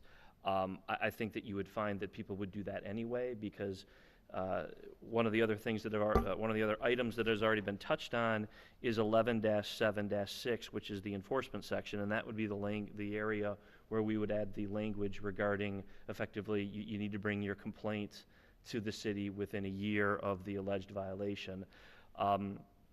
The way that we've drafted this for the City of Verona ordinance is that complaints would effectively be processed the same way that we process normal municipal citations. I did want to raise one issue because I know there was part of the discussion at the Personnel Committee. Right now, the language as it's prepared would apply the general penalty provisions within the city code to an alleged, if there was a violation and then a citation was issued and we moved through municipal court and ultimately there was a prosecution, the penalties would be as stated in our general penalty provisions portion of the code. I wasn't sure if you wanted to have a discussion as to whether it would be appropriate to have different penalties, and I know how that came up was because Appleton's penalties are rather strict, whereas I believe Sun Prairie was a little bit, that was more of a process with I believe the city administrator or the mayor. Here we thought it might be a good idea to use the municipal citations. But before we get to that, I want to try to answer the other part of your question. So there is, for example, if you look at the definition section, we have I think the gender identity section, which I'm not certain if that is, my understanding is the way that has been applied under state and federal law is, even though there may not be a specific prohibition, that gender discrimination has been interpreted broadly by the courts to include gender identity. So assuming that is the case, for the most part, our ordinance then essentially covers all of the discriminatory categories as the same as state and federal law. And the other thing that I would add is that we do have language within section 11-7-1, subsection D, that talks about the fact, within the next section of our ordinance is 11-7-2, and it has a number of definitions. And we have language in there that says, to the extent a definition contained in 11-7-2 below is inconsistent with a definition in the Wisconsin Fair Employment Act, the definition in the Fair Employment Act is going to apply. And so that's another situation where when you take into consideration how we're defining these terms, then I would say it's more likely than not that if there's an allegation of inappropriate conduct that violates this ordinance, it's in fact also going to violate the Fair Employment Act, which means that based on the jurisdictional language we have, the complaint should go to the state and not come through the city of Verona. So that's a long, I mean, I wanted to give you a little bit of background. I think primarily, even with this ordinance in place, if there is a violation within the city of Verona, more likely than not, someone's going to be going to the state or the federal government to try to get their remedies. There is the potential where it's going to be prosecuted through the municipal code. Thank you. I'm trying to process everything you just said. Yeah, it's a lot of information. I mean, it's I would say, I mean, obviously it's a policy decision for the city of Verona as to whether or not you want to have an ordinance of this nature on your books in light of the fact that there are already numerous protections within the federal and state laws. Well, that's part of my concern is, are we just mirroring what already exists and we're just stating it because we care, which I think is important to state, but it just feels like extra for a reason that I'm fully trying to understand. I do like the gender identity definition being, I think, more clear, it sounded like. Mm-hmm. I'm curious, do you know, I don't expect you to know, but I'm going to ask anyways, either in Appleton or Sun Prairie, if their ordinances have been enforced and that there are actual local city cases where they've used that ordinance. I just hate to add stuff to our ordinances that really don't get used, and this is important, but I'm worried it's already being covered and we're just adding it. I'm not aware of enforcement under those ordinances. I do know they're in place, though. Okay. All right. Thank you. Thank you. I'm going to make a comment myself. I think this ordinance is a good idea. I think that considering the current environment we're in, we might need something beyond what the state and federal government offer as far as protecting individuals from discrimination. Hopefully it's never needed, and hopefully it never needs to get enforced, but I kind of think that's the world we're living in. Alder Doyle. I'd like to add that the state actually tried to roll back protections exactly of this nature, especially at the municipal level in their last legislative session. This was on the table, but some Republicans were able to get it taken out of legislation. Additionally, since we were expanding this provision into our internal guidelines for the city of Verona, decided it would be worthwhile to expand it. Again, it was only Mayor Hokumer's previous objections that prevented this from moving forward at that time. And we can discuss the citation amounts if folks would like to engage in that. We kind of just left it as it might be fine just to stick with what's currently written. So I don't know if folks are familiar with the general penalties. The reason I brought it up is because for a first offense under general penalties, you're looking at a $25 to $100 charge. I thought if someone is, guilty of discrimination, that seems like probably not something in line with, the crime. So that is something we could look at upping. I guess it was just kind of looking at what we already had established and kind of putting that into the language of this ordinance. So happy to hear feedback on that. Thank you. Additional questions, comments on the motion? Oh. If I may add one thing, I mean, one thing that you could do tonight if you wanted to is approve the ordinance. My understanding is that you want to give city staff the ability to amend that 11-7-6 to incorporate the one-year statute of limitations and just use that language. In other words, it doesn't have to come back to you on that. The other thing I would say on the penalties issue is you always have the ability to approve the ordinance in the fashion I just identified, and then try to get more information maybe from other communities as to within their ordinances of this nature, what type of penalties do they provide? And my guess is there's a spectrum. Appleton was rather high, I think. The general penalty provisions for the city of Verona are what you would normally find, and it may be appropriate to have something different, but there could be some research, because to be done that, you always have the ability to modify that particular section of the code later if you feel it's necessary. Thank you. Additional comments, questions on the motion? Alder Doyle? Yeah, I would say if folks are okay with going down that road, having additional research to see what penalties are more appropriate, and then just pass as written. Alder Touche?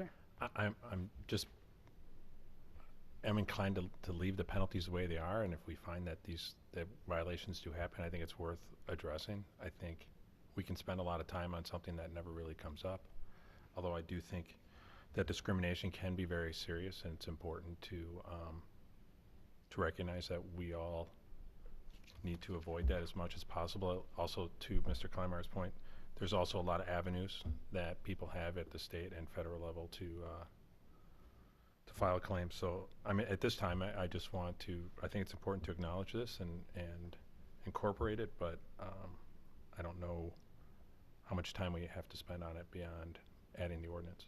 Thank you. Alder Cole?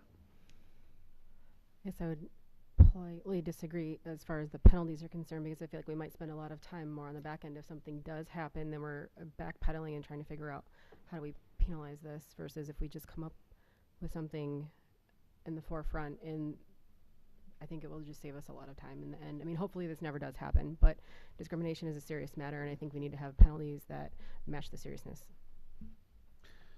Thank you. Alder Gaskell?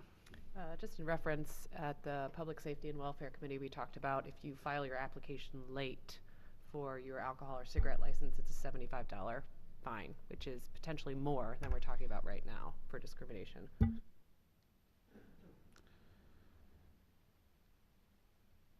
Additional, Alder Ricky?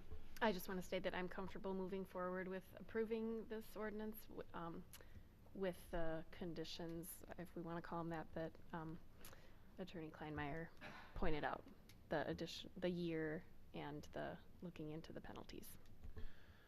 Thank you. Additional comments, questions? Seeing none, all those in favor of the motion to pass ordinance number 18-916, please say aye. Aye. Opposed? No? And that motion passes. And I think there was a general discussion to at least have city staff think about the penalties and potentially research into it as well. With that, we are on to 10D2. Alder Doyle? Thank you. Item 10D2, I will make a motion to approve the establishment of a human resources position in the city of Verona. Motion by Alder Doyle. Is there a second? Second by Alder Ricky. Alder Doyle? With the increased number of employees in the city, the Personnel Committee is recommending the immediate addition to the staff of a full-time personnel position to manage the recruitment, benefits, and training of the city employees. Finance Committee additionally, as I mentioned earlier, reviewed the funding of this position, and between the proposed half-time admin position we were considering or approved in last year's budget for City Hall that ended up not being necessary due to increased cross-training, plus the fact that we didn't have an economic director hired until this month. We have the funds to cover the establishment of the human resources position after the recruitment, which we discussed at personnel. Right now, the plan is to accept applications until Monday, July 2nd. And we do have additional documents available if folks want to look over the position description or the recruitment documents. But, you know, myself and Mayor Diaz discussed this and just think, you know, this was something that really came on my radar, I think, 2 budgets ago when we added an additional 1.5 or 11.5 full-time equivalent positions. We're an expanding community. We have hundreds of employees and lots of part-time folks and things for different times of season. And we really need to establish just concrete training guidelines throughout the city that are consistent, as well as with our hiring practices. This also ties into another point that the Personnel Committee was briefed on tonight, updating our compensation plan. And I feel like we have to keep doing these plan updates to the compensation plan, not only just because of market dynamics and increased competition for jobs and things like that, but we need to maintain the integrity of that. And I think having an HR director who is just kind of solely responsible for leading the recruitment and offers for positions would be really helpful for that. Not to mention, you know, all the time saved from different department heads who are spending a lot of time when it comes to, you know, FMLA claims, other policies and HR related duties that are not under their main kind of education and expertise. I think it will really help the community moving forward and decrease liability by having this position in place. Thank you for the explanation. Alder Touche. So the halftime position not getting filled makes a lot of sense. Let's use that halftime position. Even though there's funds available because we didn't hire our economic director until this time of the year, but those funds have been used up next year. So we haven't really gone through a budget cycle where we've accounted for a full-time position. We've really only accounted for a half-time position. And I feel like if we approve a full-time position now, we've kind of short-circuited our budget process. We've kind of forced the position for next year. And I'm with you. For years I've said, where's our HR person when even just employee issues and just everything that's involved in that. So I'm 100% behind getting an HR position in the city. I'm more inclined to make it a half-time position, just given that's what we budgeted for. Even though we have funds available, it hasn't gone through our proper budget process for a full-time person. And then I also question, why is it a director? Why is it not a manager or some other type position? Because each tier garners, you know, what work they do. And in fact, I work for a 200+ person company that doesn't have a director of human resources as a manager. And I'm just curious because these titles do garner different pay and different responsibilities. So sorry, that's all. one clarification. What was the position again that came out of personnel? It's a human resources coordinator. Okay. I'd heard director, I'm sorry. It's okay. But yeah, Coordinator. good clarification. No, thanks. I thought I'd heard director. So maybe it was the economic director was sticking in my head. Who knows? So questions, comments on the motion? Alder Gaskell. I'm not seeing it in the packet, so can we get what the proposed salary range for this position would be at full-time? Yep, they were handed out at personnel, so I believe they're going around now.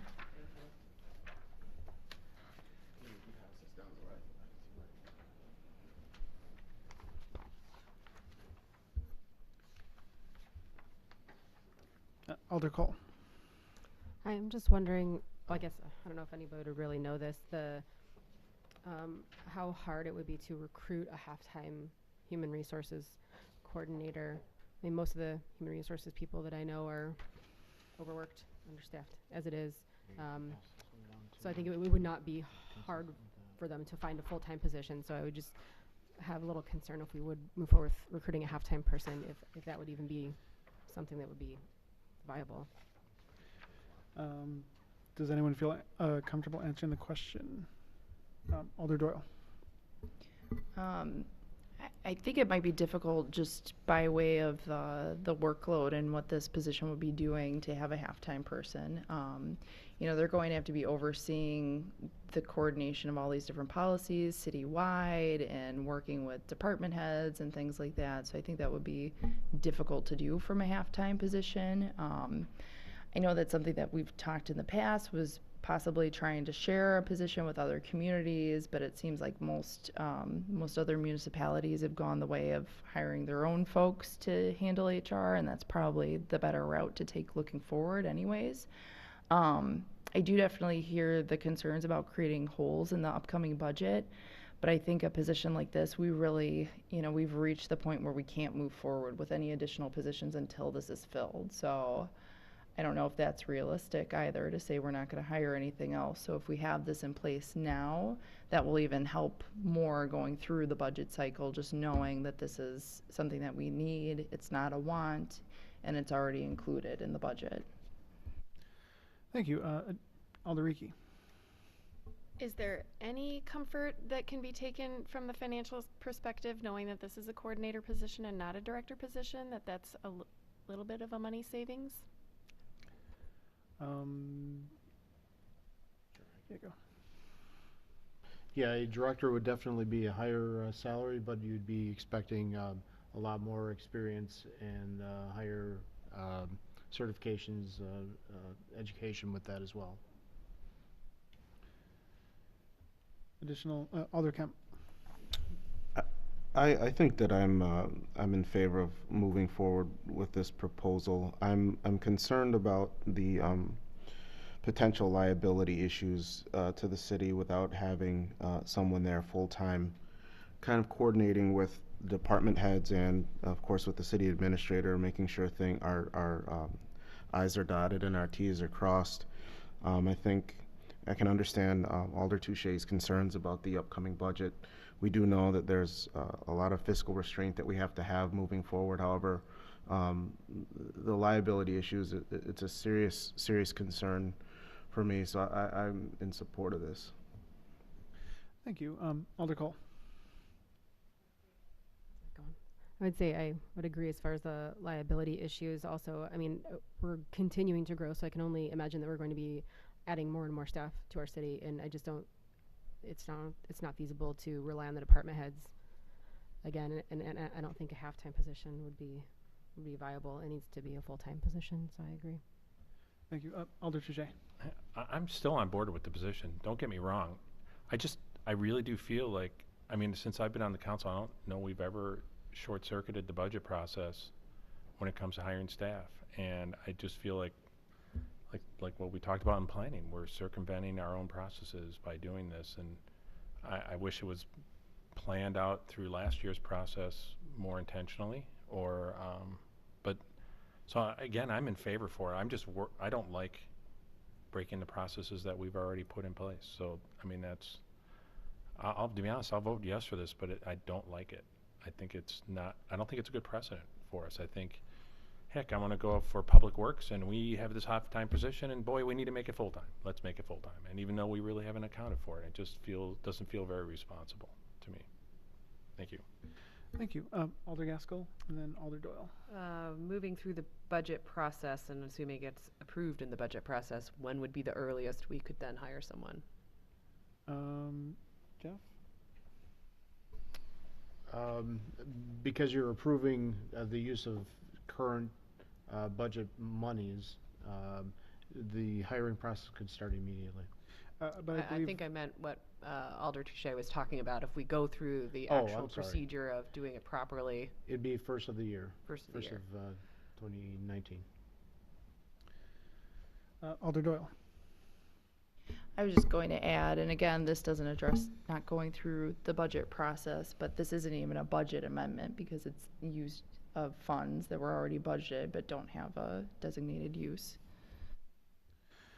Thank you. I just wanted to add a comment. Yeah, to Alder Touche's points, he's absolutely right. This is kind of unprecedented and kind of a big deal, and I think we should have had this position filled years ago, not just last year, but potentially years ago. The potential liability risk to the city more than justifies the position. Not to mention some of the things Alder Doyle touched upon, like, freeing up department heads so they're not taking care of certain tasks that frankly they shouldn't be doing, both from a time management perspective and from just having different roles. So I mean, this is a pretty big deal, and we, the people up here, are going to be putting restrictions on ourselves for the next budget when we haven't even seen the full process. And so, point absolutely taken. I just feel like we're at a point now where we're basically really, really, really late in having a HR coordinator, and that we kind of just need to make up for it and do it now. And this is not ideal, but I feel like that's where we're at. Additional questions, comments? Alder Cole. Again, I guess to address Alder Touche, I would hope, like he said, that this would not be setting a precedent. Like we're doing this because we're kind of up against the wall. So this isn't something that we would hopefully, it would be like a free for all from now on. You know, we're kind of stuck and we need to do it. So I agree with him as far as not setting a precedent. Thank you. Additional questions, comments on the motion? Alder Touche. I'm just kind of curious, how was the salary range determined? Jeff? It is based on the policy or the compensation plan that answering a survey of questions, you identify the different categories and tasks of that position. You come up with a grade for the position, and then the grade identifies what the salary range is. So it's using our existing compensation plan, identifying within the compensation plan what grade that position would fill. Okay. For reference, I checked with my HR manager just now, asking her if that range was within what she would think. Thought it might be a little high. That's why I asked. Thank you. So, sounds like you might get a lot of applicants. Thank you. Further questions, comments on the motion from the council?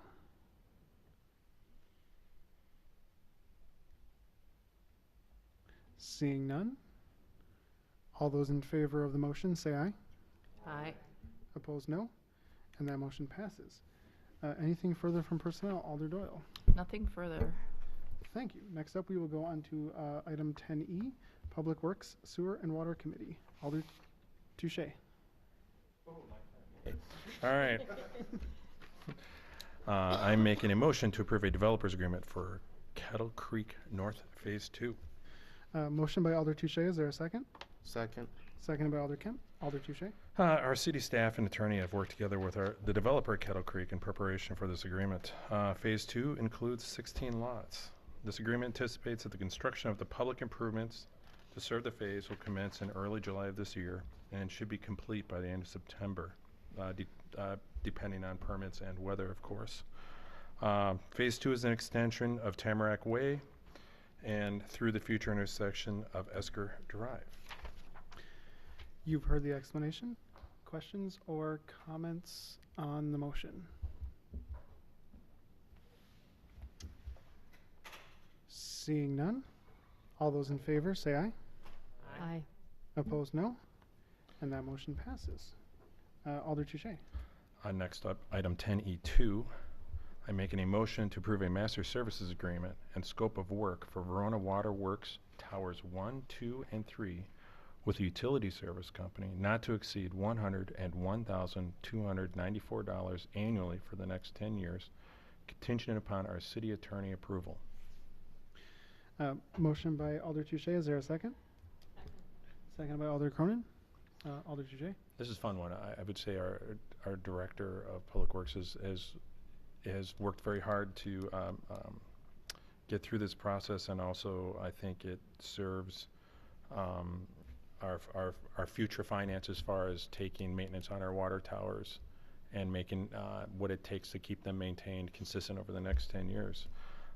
We engage a company called Utility Services Company, also known as Suez, regarding maintaining our water towers. Over the next 10 years, they're going to be doing asset management for us, engineering services and renovations, annual tank inspections with detailed reports, whether it's safety, sanitation, and so on, evaluation and planning for short-term maintenance needs, interior chemical cleaning and disinfection, preventative maintenance, regulatory compliance, all future interior and exterior coatings, artwork. We want more Wildcat logos on there. We can do that. Standby emergency services in case there are immediate call responses needed, and coordination inspection with the cellular companies. They're covering all that for us for the next 10 years for this amount. It does cover our three towers, one on West Verona Avenue, one on Wayland Road, and one on Hemlock Drive. If you have any questions, I know Mr. Jacobson would be excited to answer those for you. Questions, comments, in general or for Mr. Jacobson?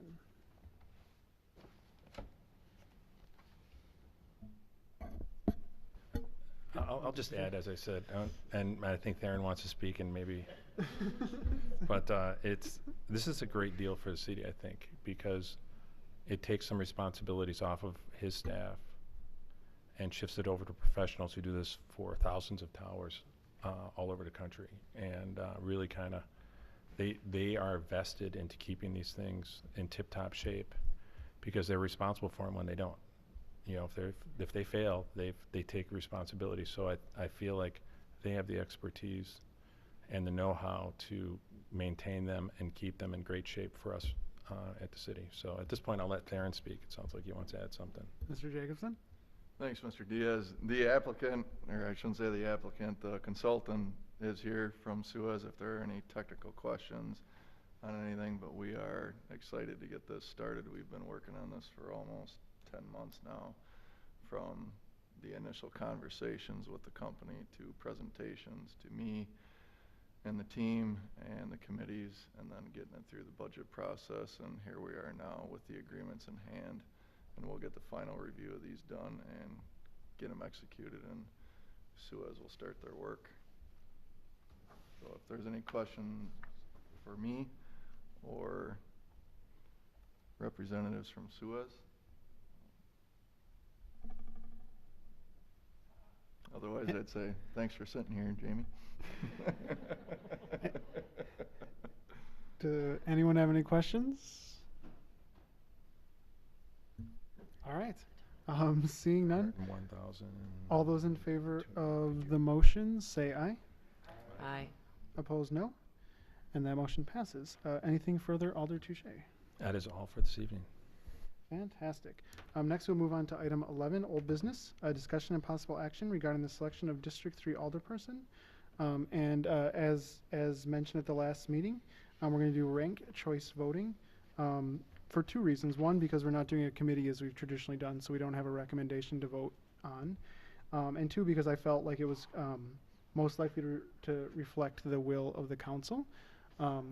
Clerk is passing out ballots, which we'll explain in a moment. But ranked choice voting is a really interesting system. It's in use in Scotland, Northern Ireland, and the state of Maryland. And I hope you read the link that Jeff sent around, although maybe you didn't, and maybe it's only interesting to me. But with that, well, did you have anything to add, Ellen? So each of the council members has a packet of sorts. Each of the candidates for the Alderperson District 3 position are in your packet, and what we would like you to do then is rank each of these candidates. Put your initials down in the bottom right corner, and then also stack your stack of candidates in rank order. So your number 1 rank is on top, number 6 rank is at the bottom. And then I will gather them back up, and we're going to use the cork board over there to sort through these votes. Thank you. Going to take a 5-minute recess to fill this out, and because I want to use the restroom. So.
attorney that all of these votes need to be read aloud.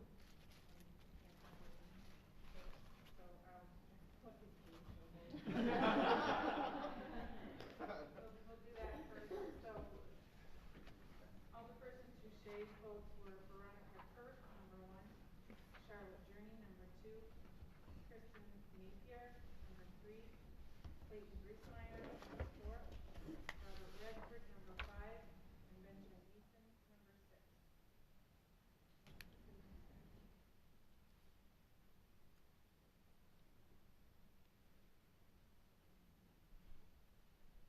For Alderperson Cole, Benjamin Eason, number 1, Charlotte Journey, number 2, Robert Radford, number 3, Clayton Griesmeyer, number 4, Veronica Kurth, number 5, and Kristen Napier, number 6.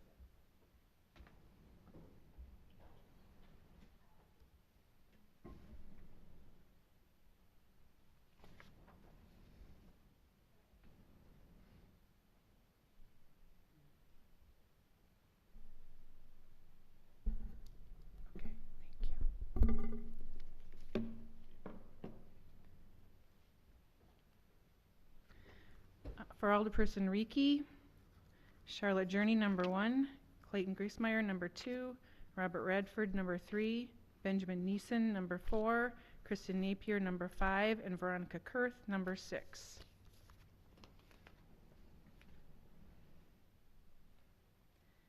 For Alderperson Gaskell, Clayton Griesmeyer, number 1, Charlotte Journey, number 2, Benjamin Neeson, number 3, Robert Radford, number 4, Veronica Kurth, number 5, Kristen Napier, number 6.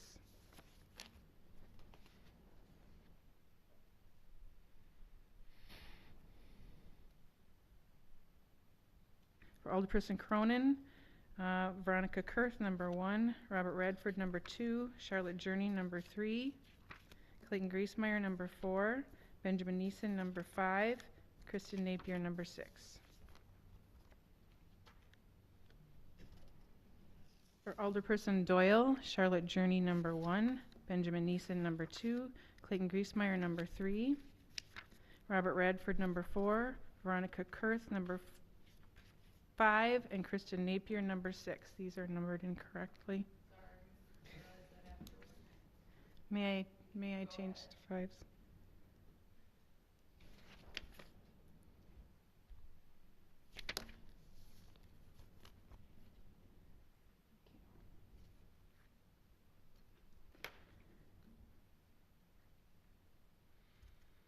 And for Alderperson Kemp, Clayton Griesmeyer, number 1, Charlotte Journey, number 2, Veronica Kurth, number 3, Robert Radford, number 4, Benjamin Neeson, number 5, and Kristen Napier, number 6.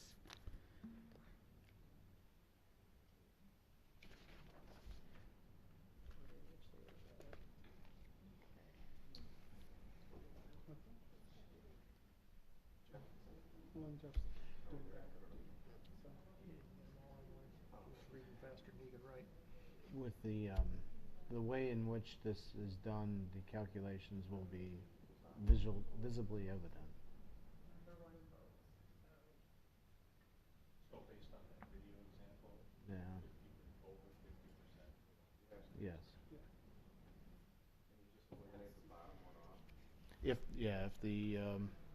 If there's no top getter that gets over majority vote.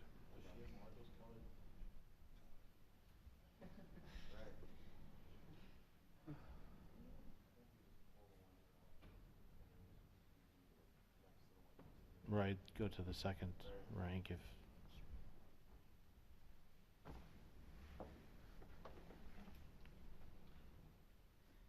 So the way this works is a majority. The winner has to be a majority, so we have to have at least 4.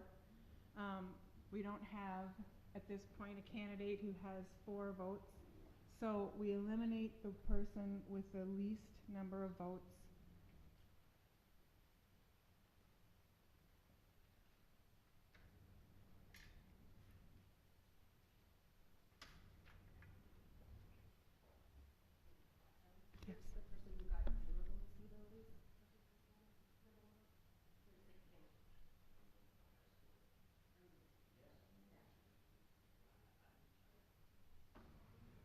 Because of So for people who didn't get in, road votes will be eliminated first.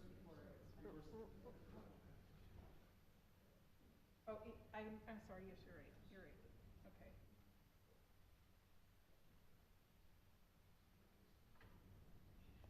But that means that we have to, no. No.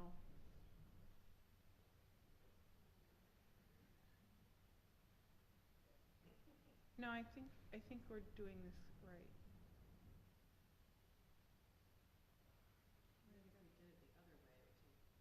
If we, We're eliminating the person who got the least number of number one votes because they were a exactly. candidate. So then we take that person down, because everybody else who didn't get a number one is automatically eliminated anyway, Exactly. right?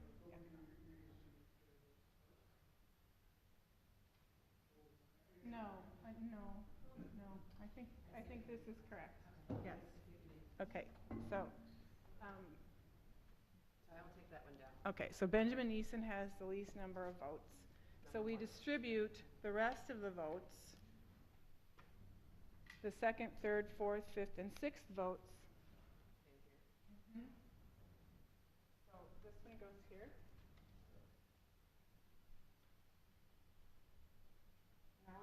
Now we have one here.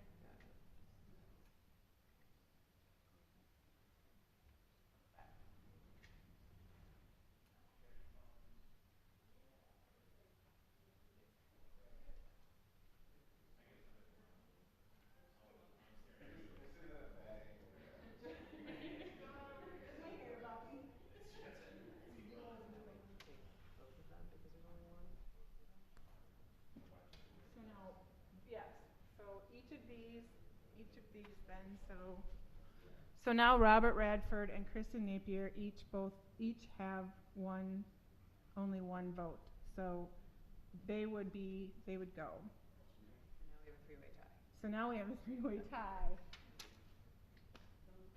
So then we just vote on these three candidates, 1 through 3, right?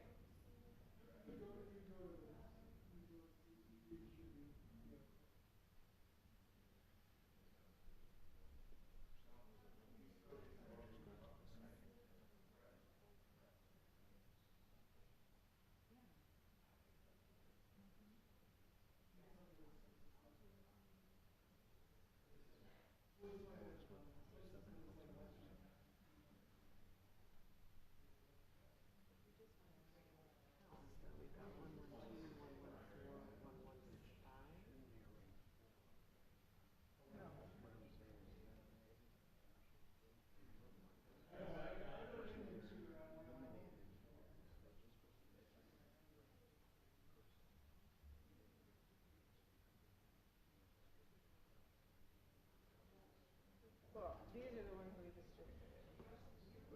So we have 1, 2, 3, 4, 5, 6. So he was, It should have he just had been, only one. it should have just went from the number 1 to number 2. And then that whole pile gets put up where that person is voting.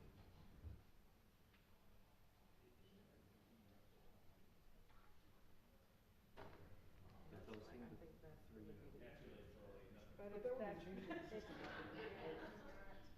it's that, it's not the system. It's not. Well, but you guys, the council, you get to decide what you want to do. I just want to make sure that you're having everything. You probably should have a microphone here when you're talking about. Well, this is right. I mean, it can be explained. Unless they can get the microphone to work.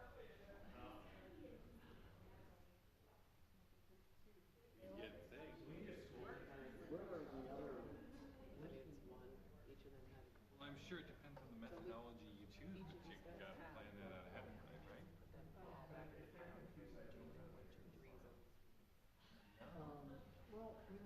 Okay, so we're not supposed to be talking about that. How about you keep our balance and let us know tomorrow when you guys.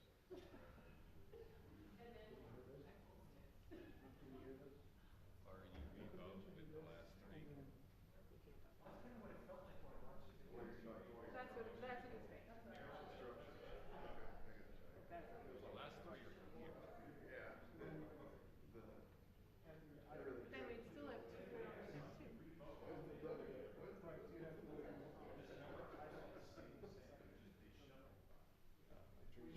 I mean, the process should be, take this one and run it back, and the second one would be in place of the other, and that would be, right now. And we have to do the tax. Oh, I see. Yeah, 'cause this one here. Yes.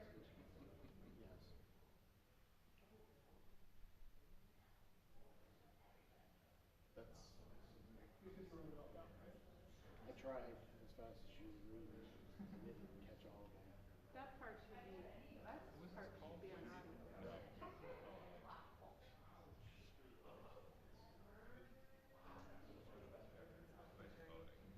So he's just gonna say, you're gonna have to, because it's a tie, you need to go through a process of choice voting for either changing the vote or discussing which one you vote. I don't think we have to. Well, we don't actually have that, because when we go to eliminate this person, we go to Charlotte having the three, and then according to the system, we eliminate whoever is last. So we have to try to Right now, we have one. 50% of the vote across the board. What you do is then you eliminate whoever's in last place. It needs at least 11 to win. So we eliminate Watch in last Yeah. place. Sorry, Orange Man, we're going to your second choice. See, she eliminated the whole.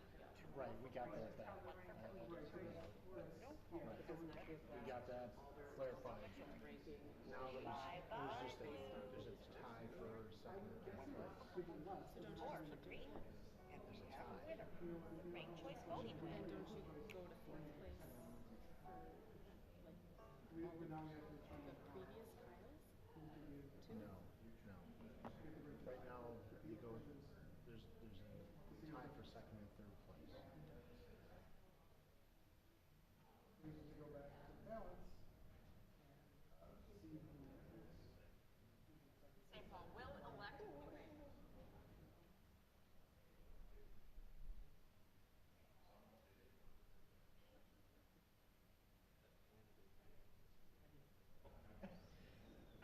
Keep in mind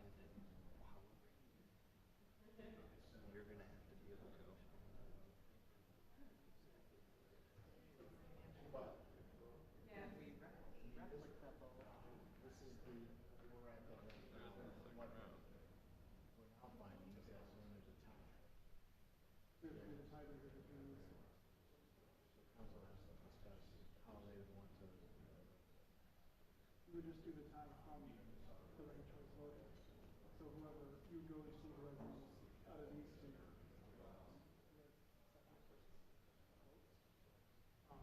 To see who, to break the tie. So, we wanna see where he is within these? Just the next,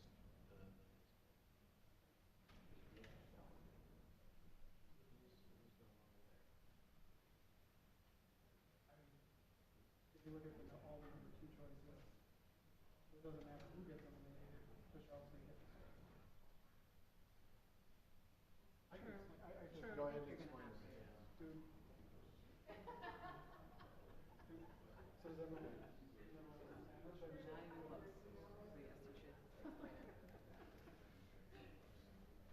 So is that the announcement that we're gonna make then? Yeah. Specifically designed to avoid revotes.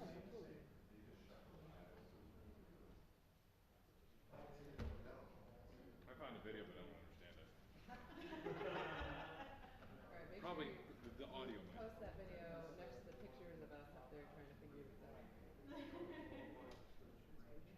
It looks to me like you peel off, you have the list, you peel off the ones that are, that first place doesn't work. And then the second place gets added in there, put it up there, until Jim just watched a video. there's a video, but I never quite got it. Yeah, so it's an somewhat slow system of tallying votes. But here's the situation we have. We had two number two votes for Veronica, two for Charlotte, and two for Clayton. We had one for Ben, and so based under the rules of ranked choice voting, we would eliminate Ben since he had only one vote and redistribute the second place vote, which would put Charlotte at 3. And at this point in the process, we would either eliminate either Clayton or Veronica based on tiebreakers. However, looking at the number 2 votes, no matter which candidate we eliminate, that will make Charlotte get up to 4 votes, which is a majority. And so we would stop counting after that round. And I guess I'll show you like I'm a game show host.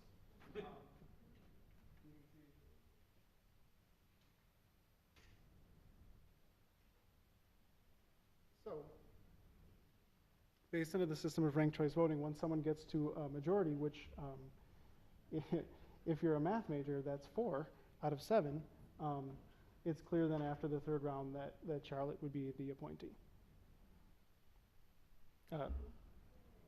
Yay. So are you confident no one's going to ask for a recount? I mean, you can recount it, but it's not going to change the results. I'm confident. I understand it's not the most intuitive system, and it's slow because you have to count multiple times, and that is kind of a reason that it hasn't taken on everywhere. But I do feel like it is the best system for getting the reflection of the body. You know, so for the people who do not get their first choice, they got their second choice or potentially their third choice as well. So that's kind of where we're at. And so thank you for bearing with me. I didn't just do this because I have a political science degree and wanted to show off my grasp of theory. I genuinely feel like this gives people the most say in the process. So thank you. You'll have to repeat my question since that's my mic, but we'll be doing this again, I assume, the same way. I think we should do it the same way unless you guys revolt against me on that one. If people would feel more comfortable, I would be fine running the board. So can you please give us the results? Yeah. What's the official result then? The official result is that Charlotte Journey is the appointment.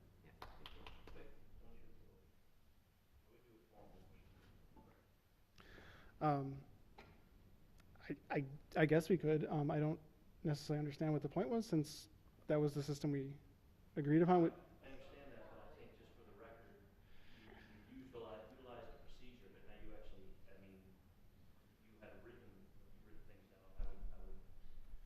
If you're the one who makes the appointment, I would. All right. Well, I will follow advice of the city attorney. So I'm going to get back to my seat, but if someone would like to make a motion.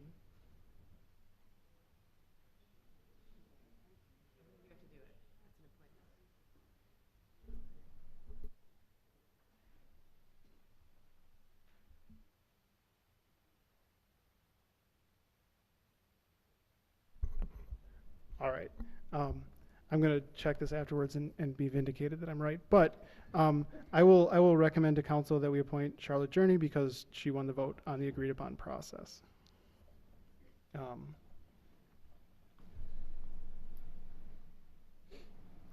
So I guess a motion would be in order. No. You already made it. I'm not a member of the council for making motion purposes, so a council member would need to make a motion. I'll make a motion to appoint Charlotte. Sorry, thank you for Alderperson District 3. Thank you, Alder Touche. Is there a second? Second. Seconded by, I'm going to give it to Alder Kemp. All those in favor of appointing Charlotte Journey to District 3 Alder, say aye. Aye. Opposed, no. And Charlotte is the new District 3 Alder. Thank you. All right. Next up, we will move on to 12, new business. A, discussion and possible action regarding ordinance number 18-917, repealing section 2-4-7, the Architect Review Commission, and section 7-2-5, paren J, paren 2, which is related to alcohol licensing of the Code of Ordinances, City of Verona, Wisconsin. Jeff, are you going to take this one? Sure. The proposed ordinance amendment would repeal the Architectural Review Committee. Staff is unsure of when the Architectural Review Committee met last, but did locate minutes from 1979 to 2002. Staff recommends repealing section 247. The proposed, I'm sorry, that would be the first motion. If we could just get, since they're together, if we get explanations for both. Okay. The second part of the ordinance would be the proposed ordinance amendment would repeal section 7-2-5, paren J, paren 2, referring to the common council providing an economic development grant to reserve Class B licenses in the amount not to exceed $9,500 as a means of lessening the burden of the required $10,000 initial issuance fee for reserved Class B licenses. Effective June 3rd, 2006, municipalities may not rebate or refund the initial issuance fee for a reserved Class B liquor license, including through a grant or tax credit program. This ordinance is therefore no longer relevant. Staff recommends repealing section 7-2-5, paren J, paren 2. Thank you for that explanation. Motions, questions, or comments from the council? I'll make a motion to approve repealing ordinance number 18-917, section 2-4-7, and section 2-7- excuse me, of the Architectural Review Commission, and section 7-2-5, paren J, paren 2, related to the alcohol licensing of the Court of Ordinances, City of Verona, Wisconsin. Is it to repeal? Didn't I say that? You don't want to repeal the ordinance. You want to approve the ordinance. Oh, approve the repealing. ordinance repealing. I apologize. Okay. Thought I was being smart, I guess. Let me start over. I would like to make motion to approve ordinance number -18 or 18-917, repealing section 2-4-7 of Architectural Review Commission and section 7-2-5, paren J, paren 2, related to alcohol licensing of the Court of Ordinances, City of Verona, Wisconsin. Thank you. Motion by Alder Touche. Is there a second? Second by Alder Cronin. You've heard the explanation. Any questions or comments on the motion? Did anyone approve the minutes from the last Architectural Review Commission? I wonder. Maybe let's not worry about it. All right. Questions, comments? Seeing none. All those in favor of ordinance number 18-917, which repeals the two mentioned sections, please say aye. Aye. And those opposed, please say no. And that motion passes. Next up, we have under 12B, discussion and possible action regarding appointment of the city clerk and deputy clerk as election inspectors for the 2018-2019 election term. So the Wisconsin Election Commission requires approval by the Common Council for the city clerk and deputy clerk to act as election inspectors, which we like to do. We fill in for breaks and that sort of thing. So we just need a simple motion to approve our appointment. Thank you. Alder Cole. I'm making a motion to for the appointment of the city clerk and deputy clerk as election inspectors for the 2018-2019 election term. Motion by Alder Cole. Is there a second? Second by Alder Kemp. Questions, comments on the motion?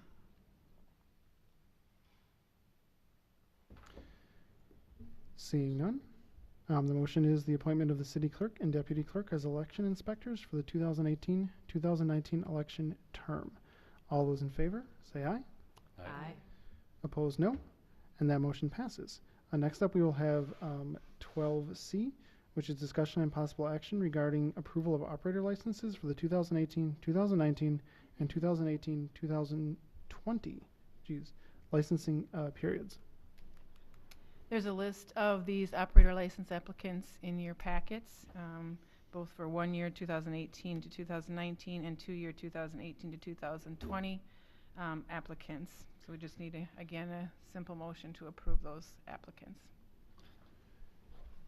Alderiki? I'll move approval of operator licenses for the 2018-19 and 2018-20 licensing periods. Motion by Alderiki. Is there a second? Second. Seconded by Alder Cronin. Any further discussion on the motion? Seeing none, all those in favor of approving the operator licenses, say aye. Aye. Opposed, no. And that motion passes. Next up, we have new business 12D, discussion and possible action regarding an offer to purchase lands for the Public Works facility at the intersection of County M and Range Trail Road. And before I recognize a motion to go into closed session, it would be nice if we get a little overview of the topic.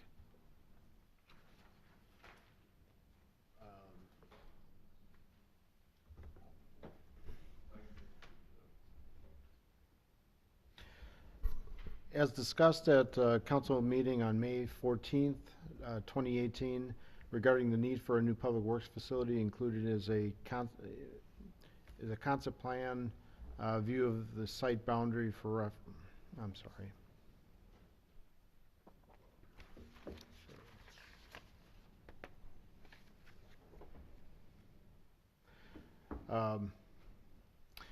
City attorney and city staff prepared the offer to purchase and provided the property owner on June 4th, 2018 for review. Offer to purchase is $2,730,000 for 19.7 acres of land at the intersection of County M and Range Trail Road. Within your packet is Exhibit A, which is a map of the preliminary boundary of the site. Exhibit B outlines the conditions of the offer to purchase. Includes the buyer's contingency, site survey, environmental reports, review of advertising sign leases, coordination with government agencies on plan use and annexation, pass-through revenue for advertising signs, annexation into the city after a sale, VH acquisition of lots 2 and 3 of the site, voluntary sale. The City of Verona is not acquiring the property by condemnation, but has been approved the brochure for the rights as property owners, and property conditions and coordination of material structures to be removed prior to closing. Thank you. Mr. Jacobson, anything to add? Thanks, Mr. Mayor. I guess we can answer any questions that the council may have on the offer to purchase.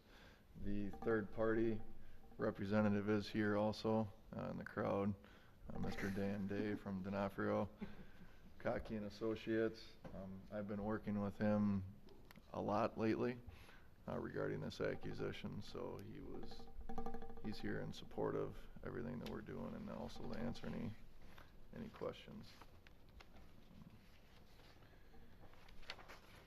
Does anyone have any questions for open session?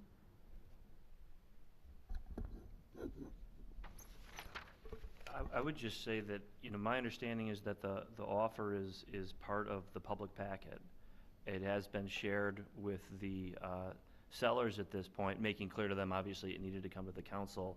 I think from our perspective, or from my perspective, we're willing to answer any questions you might have in open session. The one area that we potentially would want to go into closed session on is just, and this is part of what is our addendum to the offer, is there are some billboards on the property that, and we have built into our offer some pretty strong language on contingencies. In other words, I think our thought process is the leases for these 2 billboards will run through, I believe it's 2029.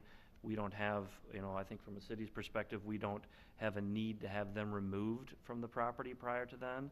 The whole purpose of the contingency is to make sure that we have the ability to sit down with the billboard company in the very near future and probably with the current property owner to make sure that we get language in agreement with the billboard company that makes clear that when the initial terms of the leases run, that we have complete and total control to require them to remove the billboards from the property. That's effectively what the contingency is about. Alder Gaskell. do we have any say-so over what those billboards are selling or advertising? No. So is that a concern? I'm wondering if it's essentially on city property and we have a billboard that, yeah. I don't know if we can do anything about it, but No, I mean, I think it's a valid concern for you to raise. I mean, as of right now, we would not have the ability to determine content because the lease as it exists does not give the property owner that right. If that is a concern, and it's potentially a valid concern for the council, that would be something that we would need to negotiate with the billboard company during this period of time. I mean, the reason why we need to negotiate with the billboard company is that there's language in the lease that makes it so that a subsequent property owner does not have the right to terminate the lease. And that obviously would be problematic for us. So we need to make sure that we have clarity on that issue, but that is certainly another topic that we could broach with them if that's something the council wanted us to do. This is a general question. So, I mean, is it your opinion that we could just discuss the whole offer in open session then? And I mean, at this point, as long as, I mean, if something pops up that I think that we need to move into closed session, I'll let you know. But I think that for the most part, we'll be able to do everything in open and maybe everything in open. Excellent. Questions, comments on the offer? I would say that if, to the extent that you're going to make a motion to approve it, we would want some flexibility to make, I would say, non-substantive changes to the document, and we're not going to change the amount that would be offered. But I know that we do need to have some, the sellers have asked some questions about some language regarding proration of taxes. And I would say one of the things that, as the city, we're trying to do is work with the third party to try to make the documents look as consistent as they can, our offer and their offer, because that's just going to make things easier for the seller to get comfortable with. So one of the questions that they've had is the tax proration, and so I think that we'll probably have to sit down with Veridian and with the seller and talk to them about that issue. We may need to change that language.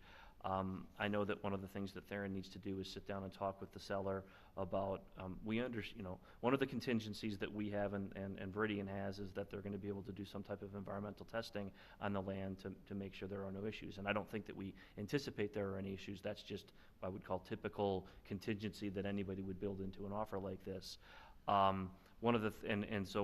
There is language in both offers that talk about the fact that we're going to be acquiring the property in as-is condition after we've had the chance to do those environmental testing. There may be some structures or materials that Theron believes need to be removed from the property when we take the property, and that's something else that we need to sit down and talk to the sellers about. Seems prudent. Questions, comments?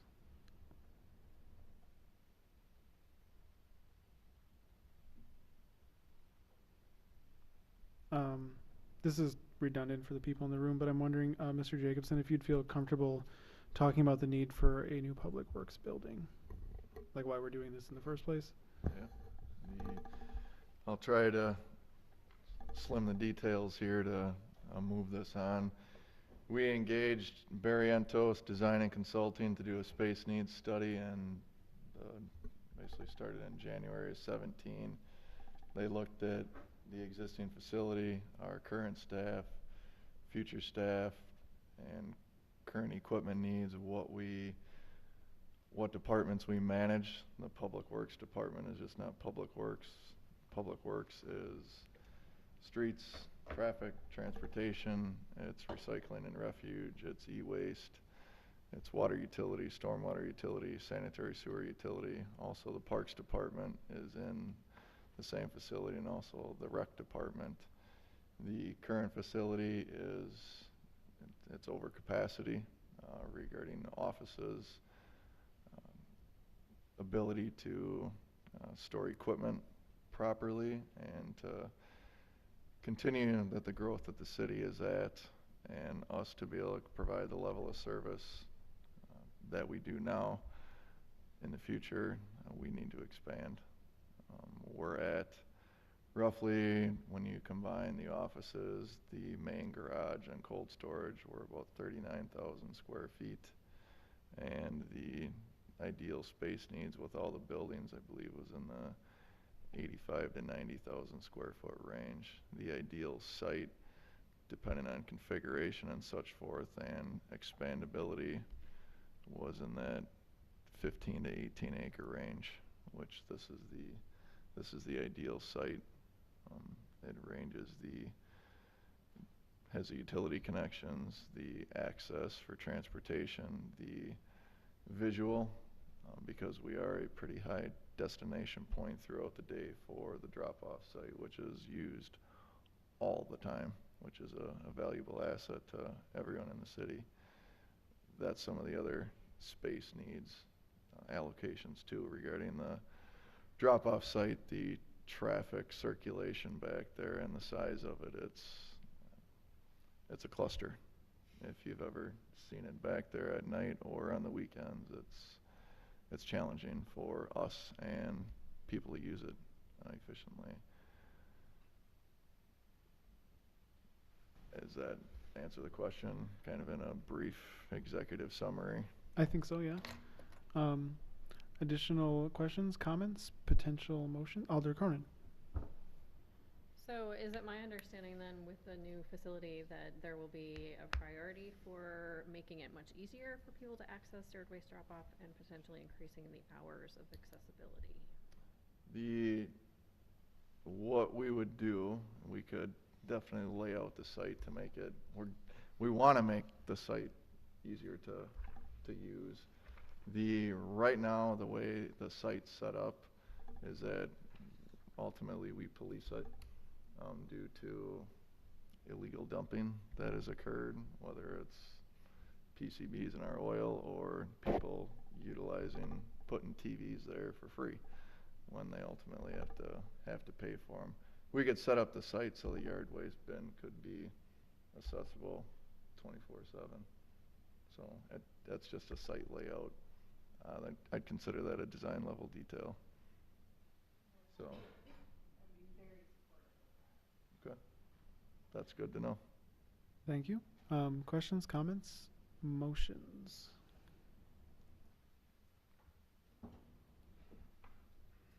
Alder Touche.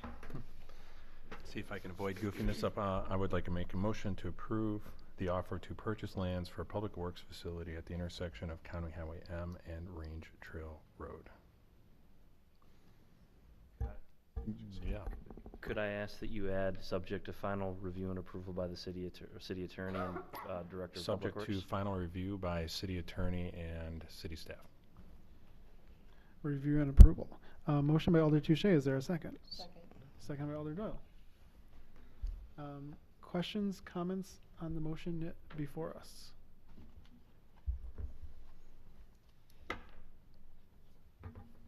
Don't want to cut anyone off, but it's maybe everyone's talked enough for tonight.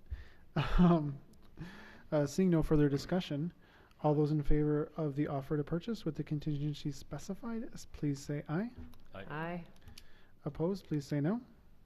And that motion passes. And with that, we are on to item 13. A motion to adjourn would be in order. So moved. Motion by Alder Touche, seconded by Alder Ricky. All those in favor of adjournment, say aye. Aye. Opposed, no. And we are adjourned. Thank you.